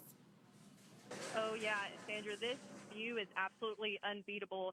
So just to kind of finish off what I was saying is once that side hatch of the spacecraft is open, that crew will be assisted out of the capsule one by one from NASA and SpaceX medical personnel, where they will then head to the med bay. And after those medical checks, they will get on that first helicopter out and arrive at the airport, where they will then board a NASA plane and then head back to Houston, Texas at the Johnson Space Center to begin their post-flight period. And we're eager to see the Crew 9 astronauts back on Earth, and we'll keep you updated on every moment of this process. With that, I'll toss it back over to you guys in Hawthorne. Thank you so much. That was Jaden Jennings, NASA Public Affairs Officer, who watched Freedom splash down firsthand from the recovery vessel Megan. Thanks so much, Jaden. So we are continuing to get these great views on our screen here of Freedom. As we mentioned, it splashed down at 2:57 p.m. Pacific time off the coast of Tallahassee, Florida. The recovery personnel are continuing to step through procedures to hoist Dragon onto the recovery vessel Megan there, which is now coming into view. You can see just how close Megan is at this point, and that's that helicopter pad that Jaden was just discussing, where the crew will fly off of onto the coast of Florida, and then eventually they'll fly back to Houston. Just underneath that helicopter pad is that translation deck where we will see the nest once it is loaded up with the Dragon spacecraft on board. The nest will be translated to the forward end of the recovery vessel, and that is where our Crew 9 team members will egress from the Dragon spacecraft. Now, here on your screen, we can see dolphins, actually, who want to come and play with Dragon. Now, one of the fast boats there in place, working to assist the recovery team member. It's incredible. I just love these views. We really see them even better in daytime, but just seeing the recovery team work in tandem to step through each step, to step through each operation. You know, obviously they're getting quick assists from the honorary part of the recovery team, those dolphins in the water there. Now, the recovery team member that is crawling around the Dragon spacecraft. Earlier, we saw a view where it was like a spider monkey pose. We can see that individual now standing in the bucket where the main parachutes were stored while Dragon was on orbit. Obviously, those main parachutes were utilized for splashdown today. They were deployed and cut from the Dragon capsule. And one of the fast boats, one of the other fast boats of the recovery team, working to pull those out of the water. Now, the recovery team member that is there working on top of the Dragon capsule. Earlier, we saw that person performing safety checks. Now we can see some harnessing being placed around the capsule. This harnessing is what will be used to lift the Dragon capsule out of the water and onto the recovery vessel. Wow, we got a cute little pod of dolphins. It wasn't just one or two. I mean, that water just looks beautiful. We had ideal splashdown parameters today. Obviously, wave height, ne'er a concern. The weather is beautiful, as Jaden mentioned, in the 60s, sunny. Looking forward to seeing Crew 9 exit the capsule here shortly once they get hoisted onto the recovery vessel Megan. We can see that recovery vessel slowly but surely closing the distance there between, oh, dolphin cam back again. We can see that the Dragon capsule and the recovery vessel, that distance is closing. Again, this is just one more step as we continue to work recovery operations for Dragon Freedom, and we anticipate the lift of the Dragon capsule to occur here in just a few minutes. Now, once all of the rigging is on the capsule and it's hooked up to the recovery vessel, we will see the hydraulic arm, which is that kind of like bridge-like structure there at the aft end of the recovery vessel. We'll see that articulate backwards, and that's a good sign that we're getting even closer to pulling the capsule out of the water. It will then move forward, and the capsule will be placed inside of what you can see there is basically a basket. We call it the nest, Dragon nest, where that's where the capsule will be placed in order for it to be translated to the forward end of the vessel and for the astronauts to egress. And before that does take place, we'll have potentially views of the rigger go ahead and jump off of the spacecraft there. That typically occurs when the spacecraft is a little bit closer to the recovery vessel, and we usually get a really good view of that particular operation from one of the onboard cameras from the recovery vessel. That is an operation that I have a lot of respect and admiration for, that individual that does that.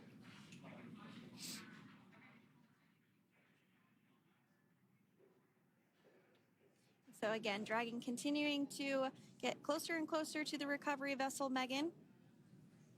You see some of those ropes now coming into view as well. If you are just joining us, Crew 9 splashed down off the coast of Tallahassee, Florida at 2:57 p.m. Pacific time with NASA astronauts Nick Hague, Butch Wilmore, Sunny Williams, and Roscosmos cosmonaut Alexander Gorbanov. They're now working through procedures to hoist this spacecraft up onto the recovery vessel Megan. We just saw that hydraulic arm get lowered into the lifting position. That arm will be the mechanism that is utilized to lift Dragon up and out of the water and into the nest located there at the aft end of the recovery vessel.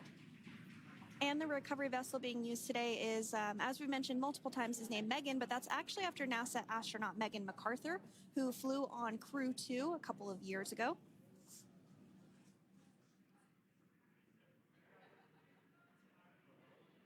We're getting some views now from actually inside the boat. Yeah, you're exactly right. This view is straight down the recovery vessel. That platform that was closest to the camera, that is the egress platform. Freedom, rigging is almost complete. Approximately 5 minutes until capsule lift. Great news there from SpaceX Core.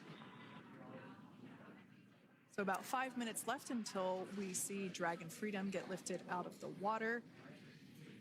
That hydraulic arm, as I said before, is the mechanism that will lift it. It's quite swift, actually, the whole process of getting the spacecraft. Brace for capsule lift. Bracing. There it goes, Dragon Freedom being lifted out of the water and onto our recovery vessel, Megan.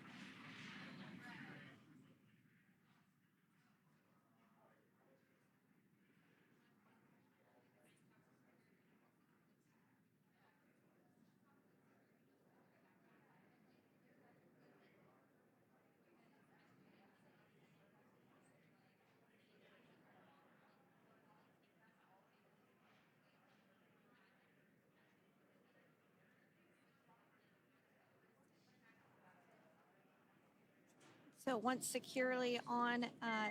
Welcome aboard the recovery vessel. Recovery personnel are completing final checks and stand by for translation to the egress platform.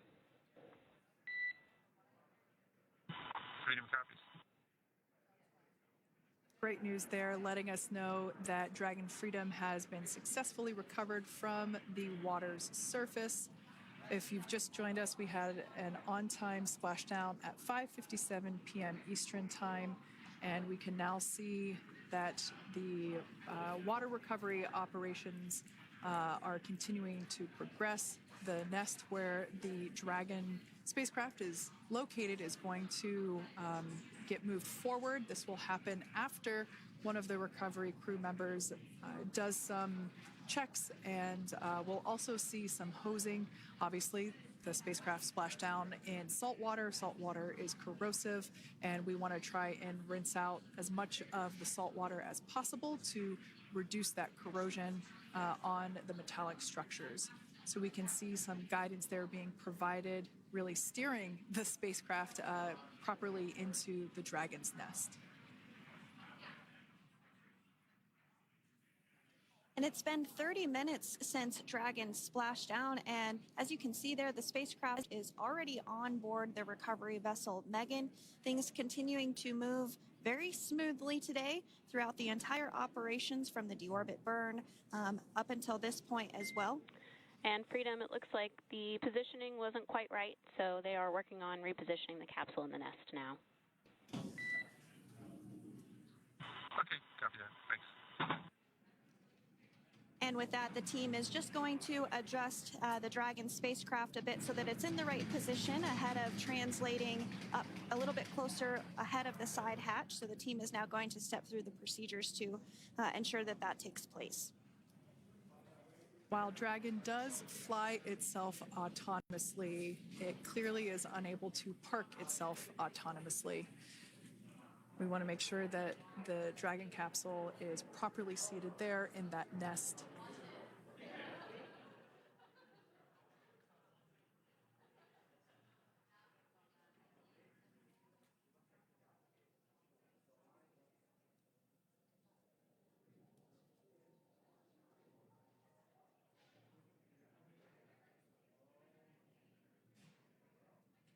Once Dragon is fully seated in the nest, we'll probably see a bunch of that salt water come out from the bucket there located underneath the side hatch.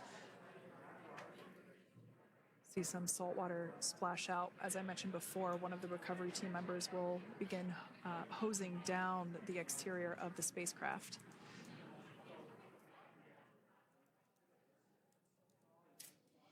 So you are continuing to get some great live views on your screen of Crew 9, which includes NASA astronauts Nick Hague, Sunny Williams, Butch Wilmore, and Roscosmos cosmonaut Alexander Gorbanov, who splashed down off the coast of Tallahassee, Florida, 2:57 p.m. Pacific time this afternoon.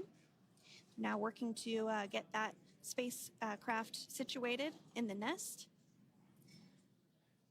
Just making some final adjustments and tweaks to ensure that it's nice and secure.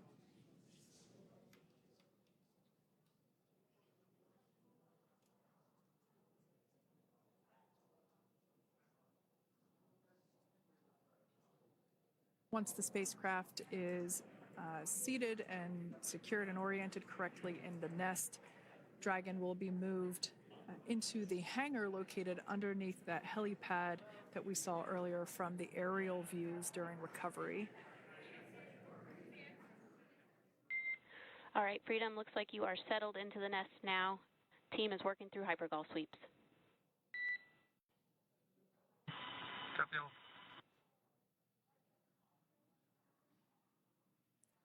Call out there telling us that the recovery team is doing the second round of those hypergolic sweeps.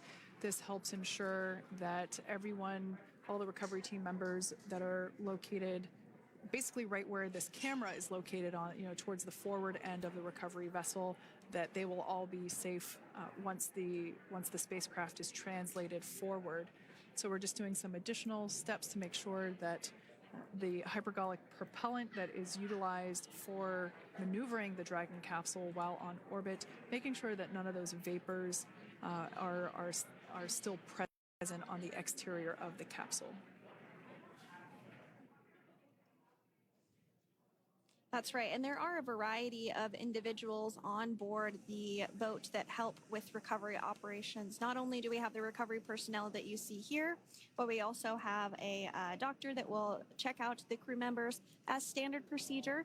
As with any spacecraft that is returning from space, we always perform a medical check with the crew. So you will see the crew come out of the capsule and be placed on stretchers, just like with the Soyuz landing and with all of our Dragon splashdowns. That is the nominal procedure.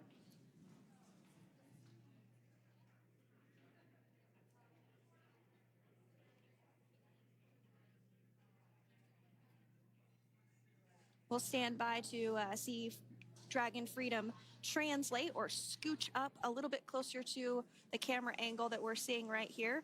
And then teams will step through procedures to get that side hatch opened. You see it right in the dead center of your screen there. It's kind of that rectangular shape. It has not been opened since Crew 9, which include Nick Hague and Alexander Gorbanov, launched back in September from the Kennedy Space Center in Florida. So that will be the very first time that hatch is opened. Once docked to the International Space Station, crew enter through the top hatch, which was where the nose cone is now closed. That's the hatch that they actually utilize to go ahead and get inside the International Space Station.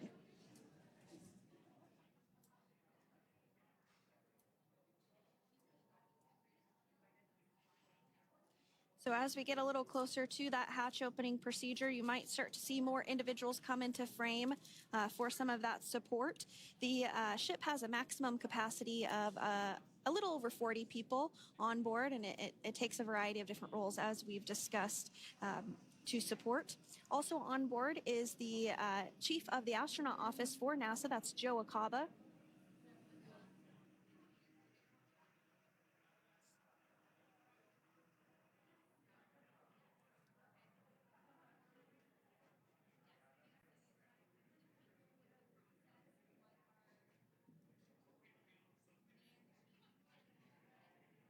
Now, while we are standing by for translation of the Dragon spacecraft to the platform there, the recovery platform that we see in the foreground, it is important to note that Nick, Sunny, Butch, and Alexander will be getting assistance from the recovery teams while exiting the spacecraft.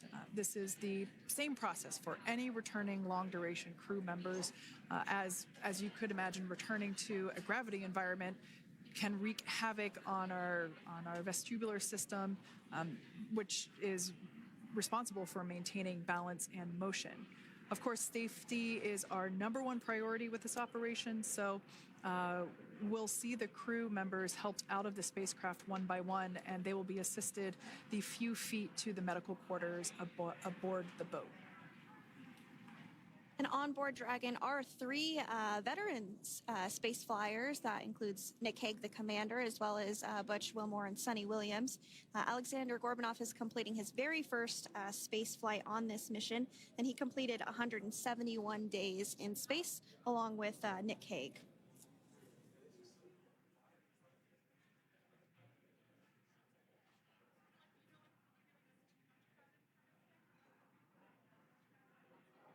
For those of you that have just recently joined us, well, I would encourage you to hit that rewind button and go back a few minutes. It was a beautiful splashdown of Dragon Freedom with the Crew 9 cohort on board.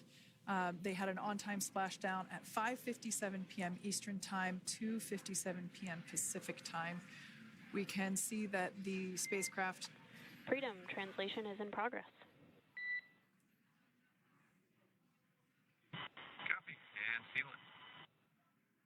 We can see that spacecraft was successfully recovered from the ocean surface and is now being washed with fresh water, as obviously they splashed down in salt water. So we're trying to rinse off as much of that salt water as possible. And we can see the spacecraft continuing to move closer and closer to that recovery deck. Freedom, the crew is working on side hatch opening now. Expect hatch open in about 2 minutes. Okay, copy that. And Kira, just wanted to say that you guys, you and the team did an awesome job, both uphill and downhill. Just really impressed. Thank you. Thanks, Nick. It's been an honor. This is a pretty exciting moment coming up. We are working to open the side hatch. One thing that may not be obvious from, just looking at the spacecraft here is that this side hatch that we're about to open, the last time it was open was when this spacecraft was at the launch pad. This side hatch is what is used for initial capsule ingress and final capsule egress, but all comings and goings from the spacecraft while it is on board the space station are from the forward hatch, which is located at the top of the spacecraft under that nose cone. So this is a pretty exciting moment because it will be the crew's first breath of fresh air since boarding their ships at the start of their journeys last year. And the very first person that will have the opportunity to say hello to the crew once that hatch is open is a SpaceX medical recovery personnel representative. Then we'll see procedures take place to remove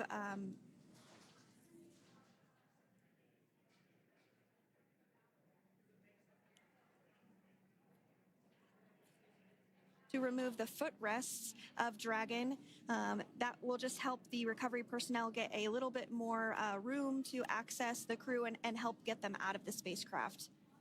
Yeah, you're absolutely right. Safety is, once again, top priority here, and removing those footrests from all 4 seats will be helpful as a SpaceX recovery team member will actually go into the capsule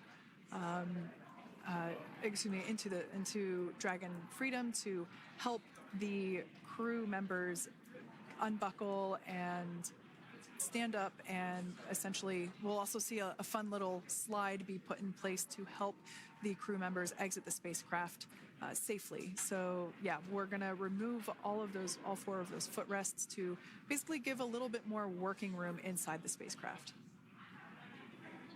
That's right. And we did hear the go for that hatch opening, so we're just a couple minutes away from being able to see that. And then we might be able to get the chance to see a couple of views inside of the Dragon and see the crew following their splashdown.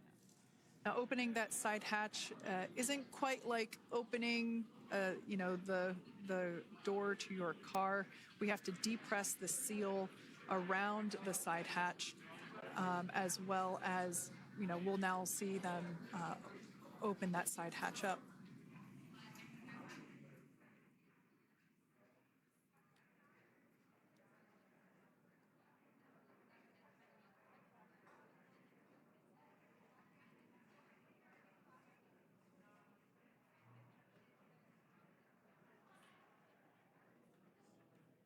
And there you have it. The side hatch is open for the first time since September.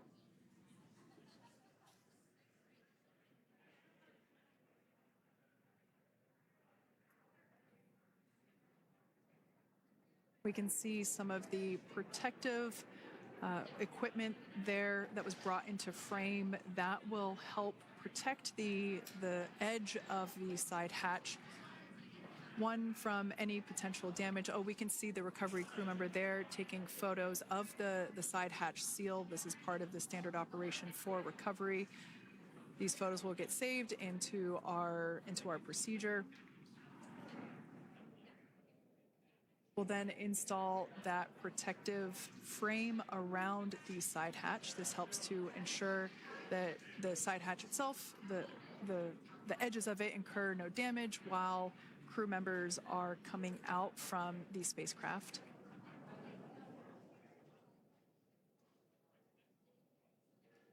If you missed it, there was also a recovery team member that went inside. So there are now 5 people on board the Dragon spacecraft.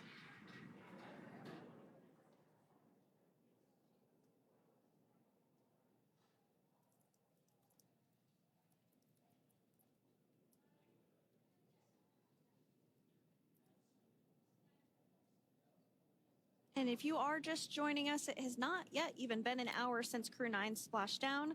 off the coast of Tallahassee, Florida at 2:57 p.m. Pacific time. The crew is now on board the recovery vessel Megan, and the hatch is open. The next major milestone that we'll see is when the crew will actually egress or exit the spacecraft. But before that, they'll continue to, the recovery personnel rather, will continue to install that protective area around the hatch and then remove the footrests. So we're a couple minutes away from seeing the crew egress, but not too long away.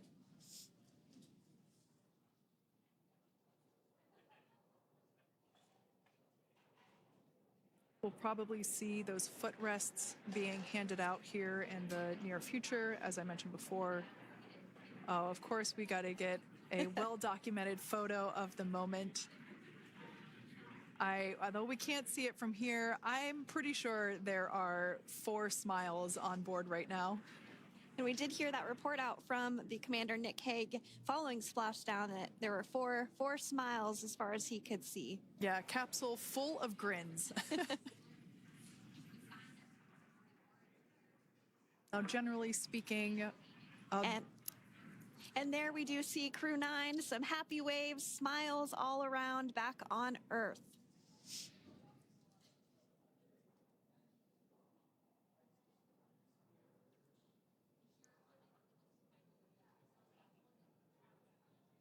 Generally speaking, we have the individuals in the 2 center seats of the spacecraft exit first. You might hear us refer to this as the exit process as egress. It's just another term for exiting the spacecraft. Generally speaking, we most of the time have the 2 center seats egress first, as it makes moving around inside the capsule a little bit easier.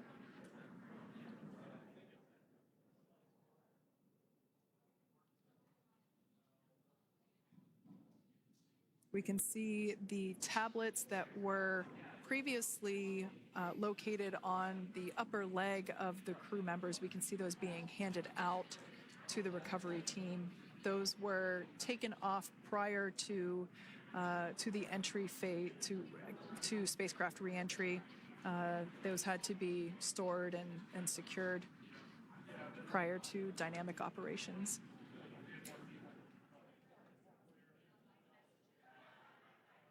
It looks like we are starting to see the footrests also be removed. I just saw one there on the screen. There are 4, of course, 1 for each crew member.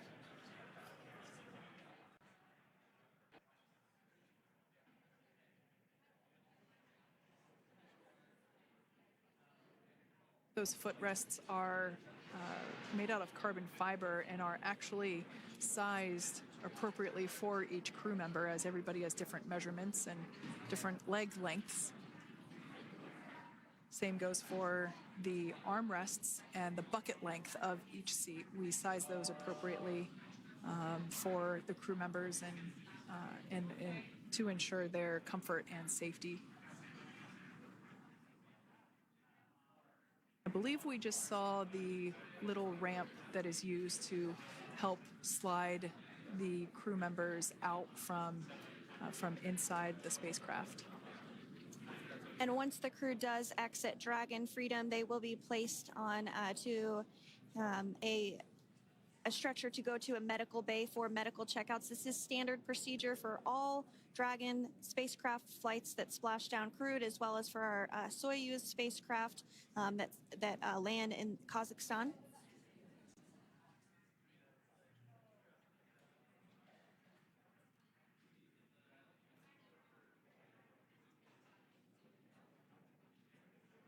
We could see the exterior of Dragon Freedom quite clearly in this shot, and it's such a beautiful sight.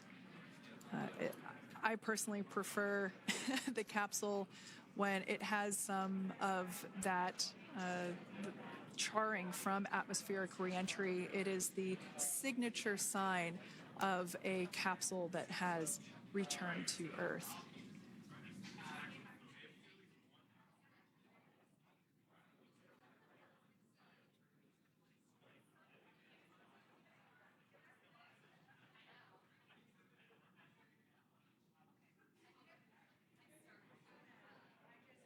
Continuing to stand by for our first crew member to egress or exit Crew Dragon Freedom following their splashdown at 2:57 p.m. Pacific time.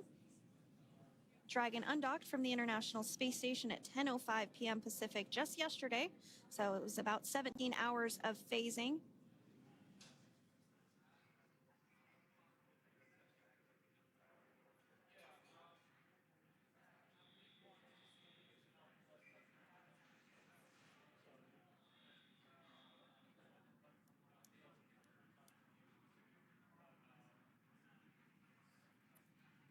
And while on board the International Space Station, Crew 9 contributed to 900 hours of science, over 150 research experiments and investigations, making great use of the microgravity lab of the International Space Station, which celebrates 25 years of continuous human presence this November.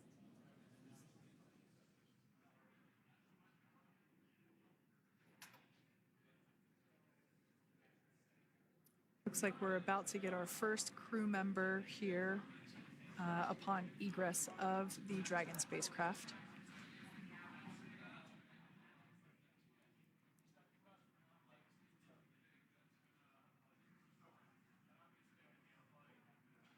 So we are standing by for that egress.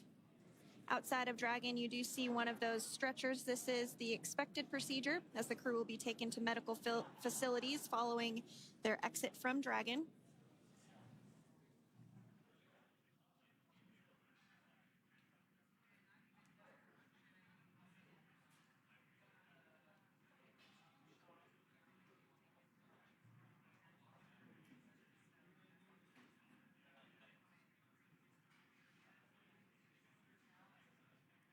We can see folks on board clapping as our first crew member. And that is NASA astronaut Nick Hague, commander of Crew 9, now out of Crew Dragon Freedom. Some smiles, thumbs up, and a wave. Can't get any better than that. Yeah, that is one happy camper, that's for sure. As we said before, it is standard procedure for all of our long-duration crew members to receive assistance upon egressing from the spacecraft. We basically help them move off of the recovery deck and into the private medical quarters for their initial consultation with the SpaceX flight surgeon. So we'll see that take place for all 4 of our crew members today.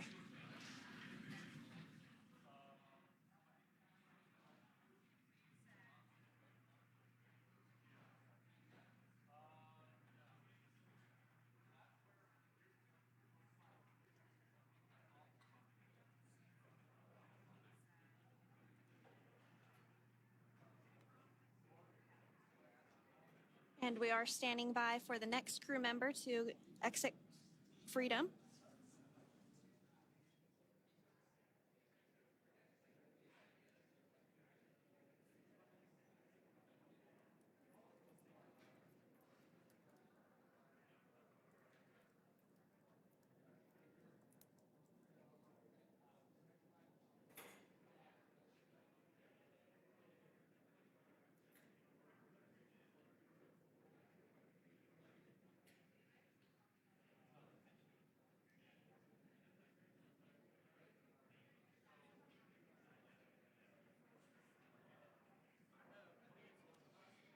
Next up out of the capsule, we expect Roscosmos cosmonaut Alexander Gorbanov.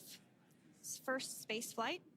Spent 171 days in space alongside NASA astronaut Nick Hague. Looks like we're getting some cheers and clapping on board as Alexander is slid down the little ramp and placed into the mobility aid. Once again, big smile.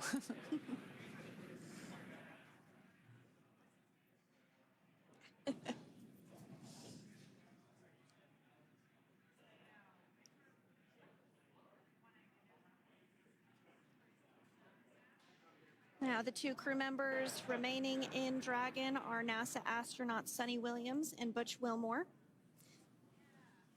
They completed 286 days in space. One of the remaining footrests being removed from the Dragon spacecraft.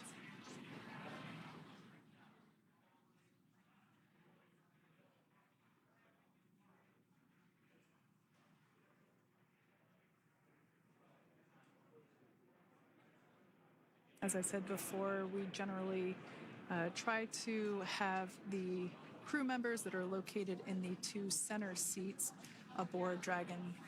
And we like to have them egress first if possible, as it creates a little bit more movable working room inside the spacecraft. There is a recovery crew member inside that is helping all of our Crew 9 crew egress or exit from the spacecraft.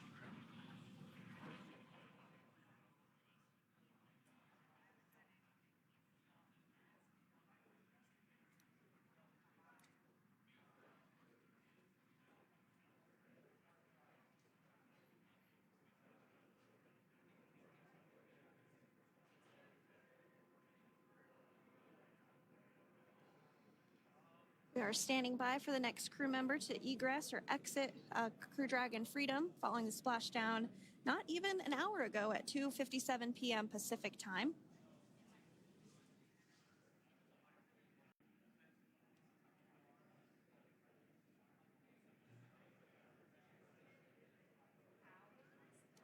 Really have the recovery operations down pretty quick at this point. Yeah, it's pretty incredible to think that, just 5 years ago when we were doing the initial demonstration missions of the Dragon for Crew Dragon, that now we're under about 30 minutes for, to retrieve the spacecraft from the water, and just several minutes here while it's been on board, and to get everyone, really to get that side hatch open.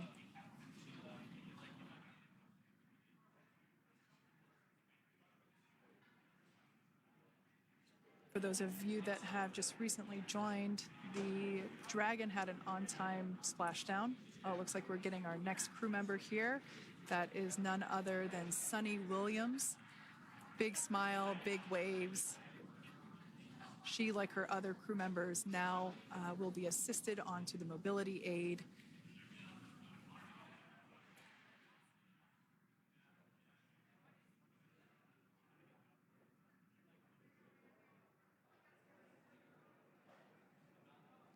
There we have it, some waves, some thumbs up, and some smiles. Definitely seems to be a theme among all recovery operations. Absolutely. And of course, that leaves NASA astronaut Butch Wilmore inside Dragon in seat 4.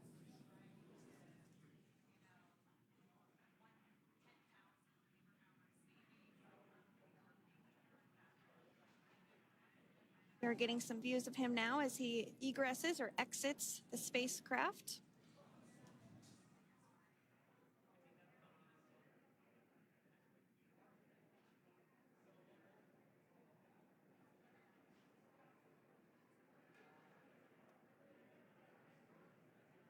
Once again, some elation and cheers there from Butch Wilmore. As we mentioned before, returning to Earth coming from a microgravity environment can wreak havoc on the body. So it is customary and just standard procedure for all of our long-term space residents to get assistance once they are back on board the recovery vessel.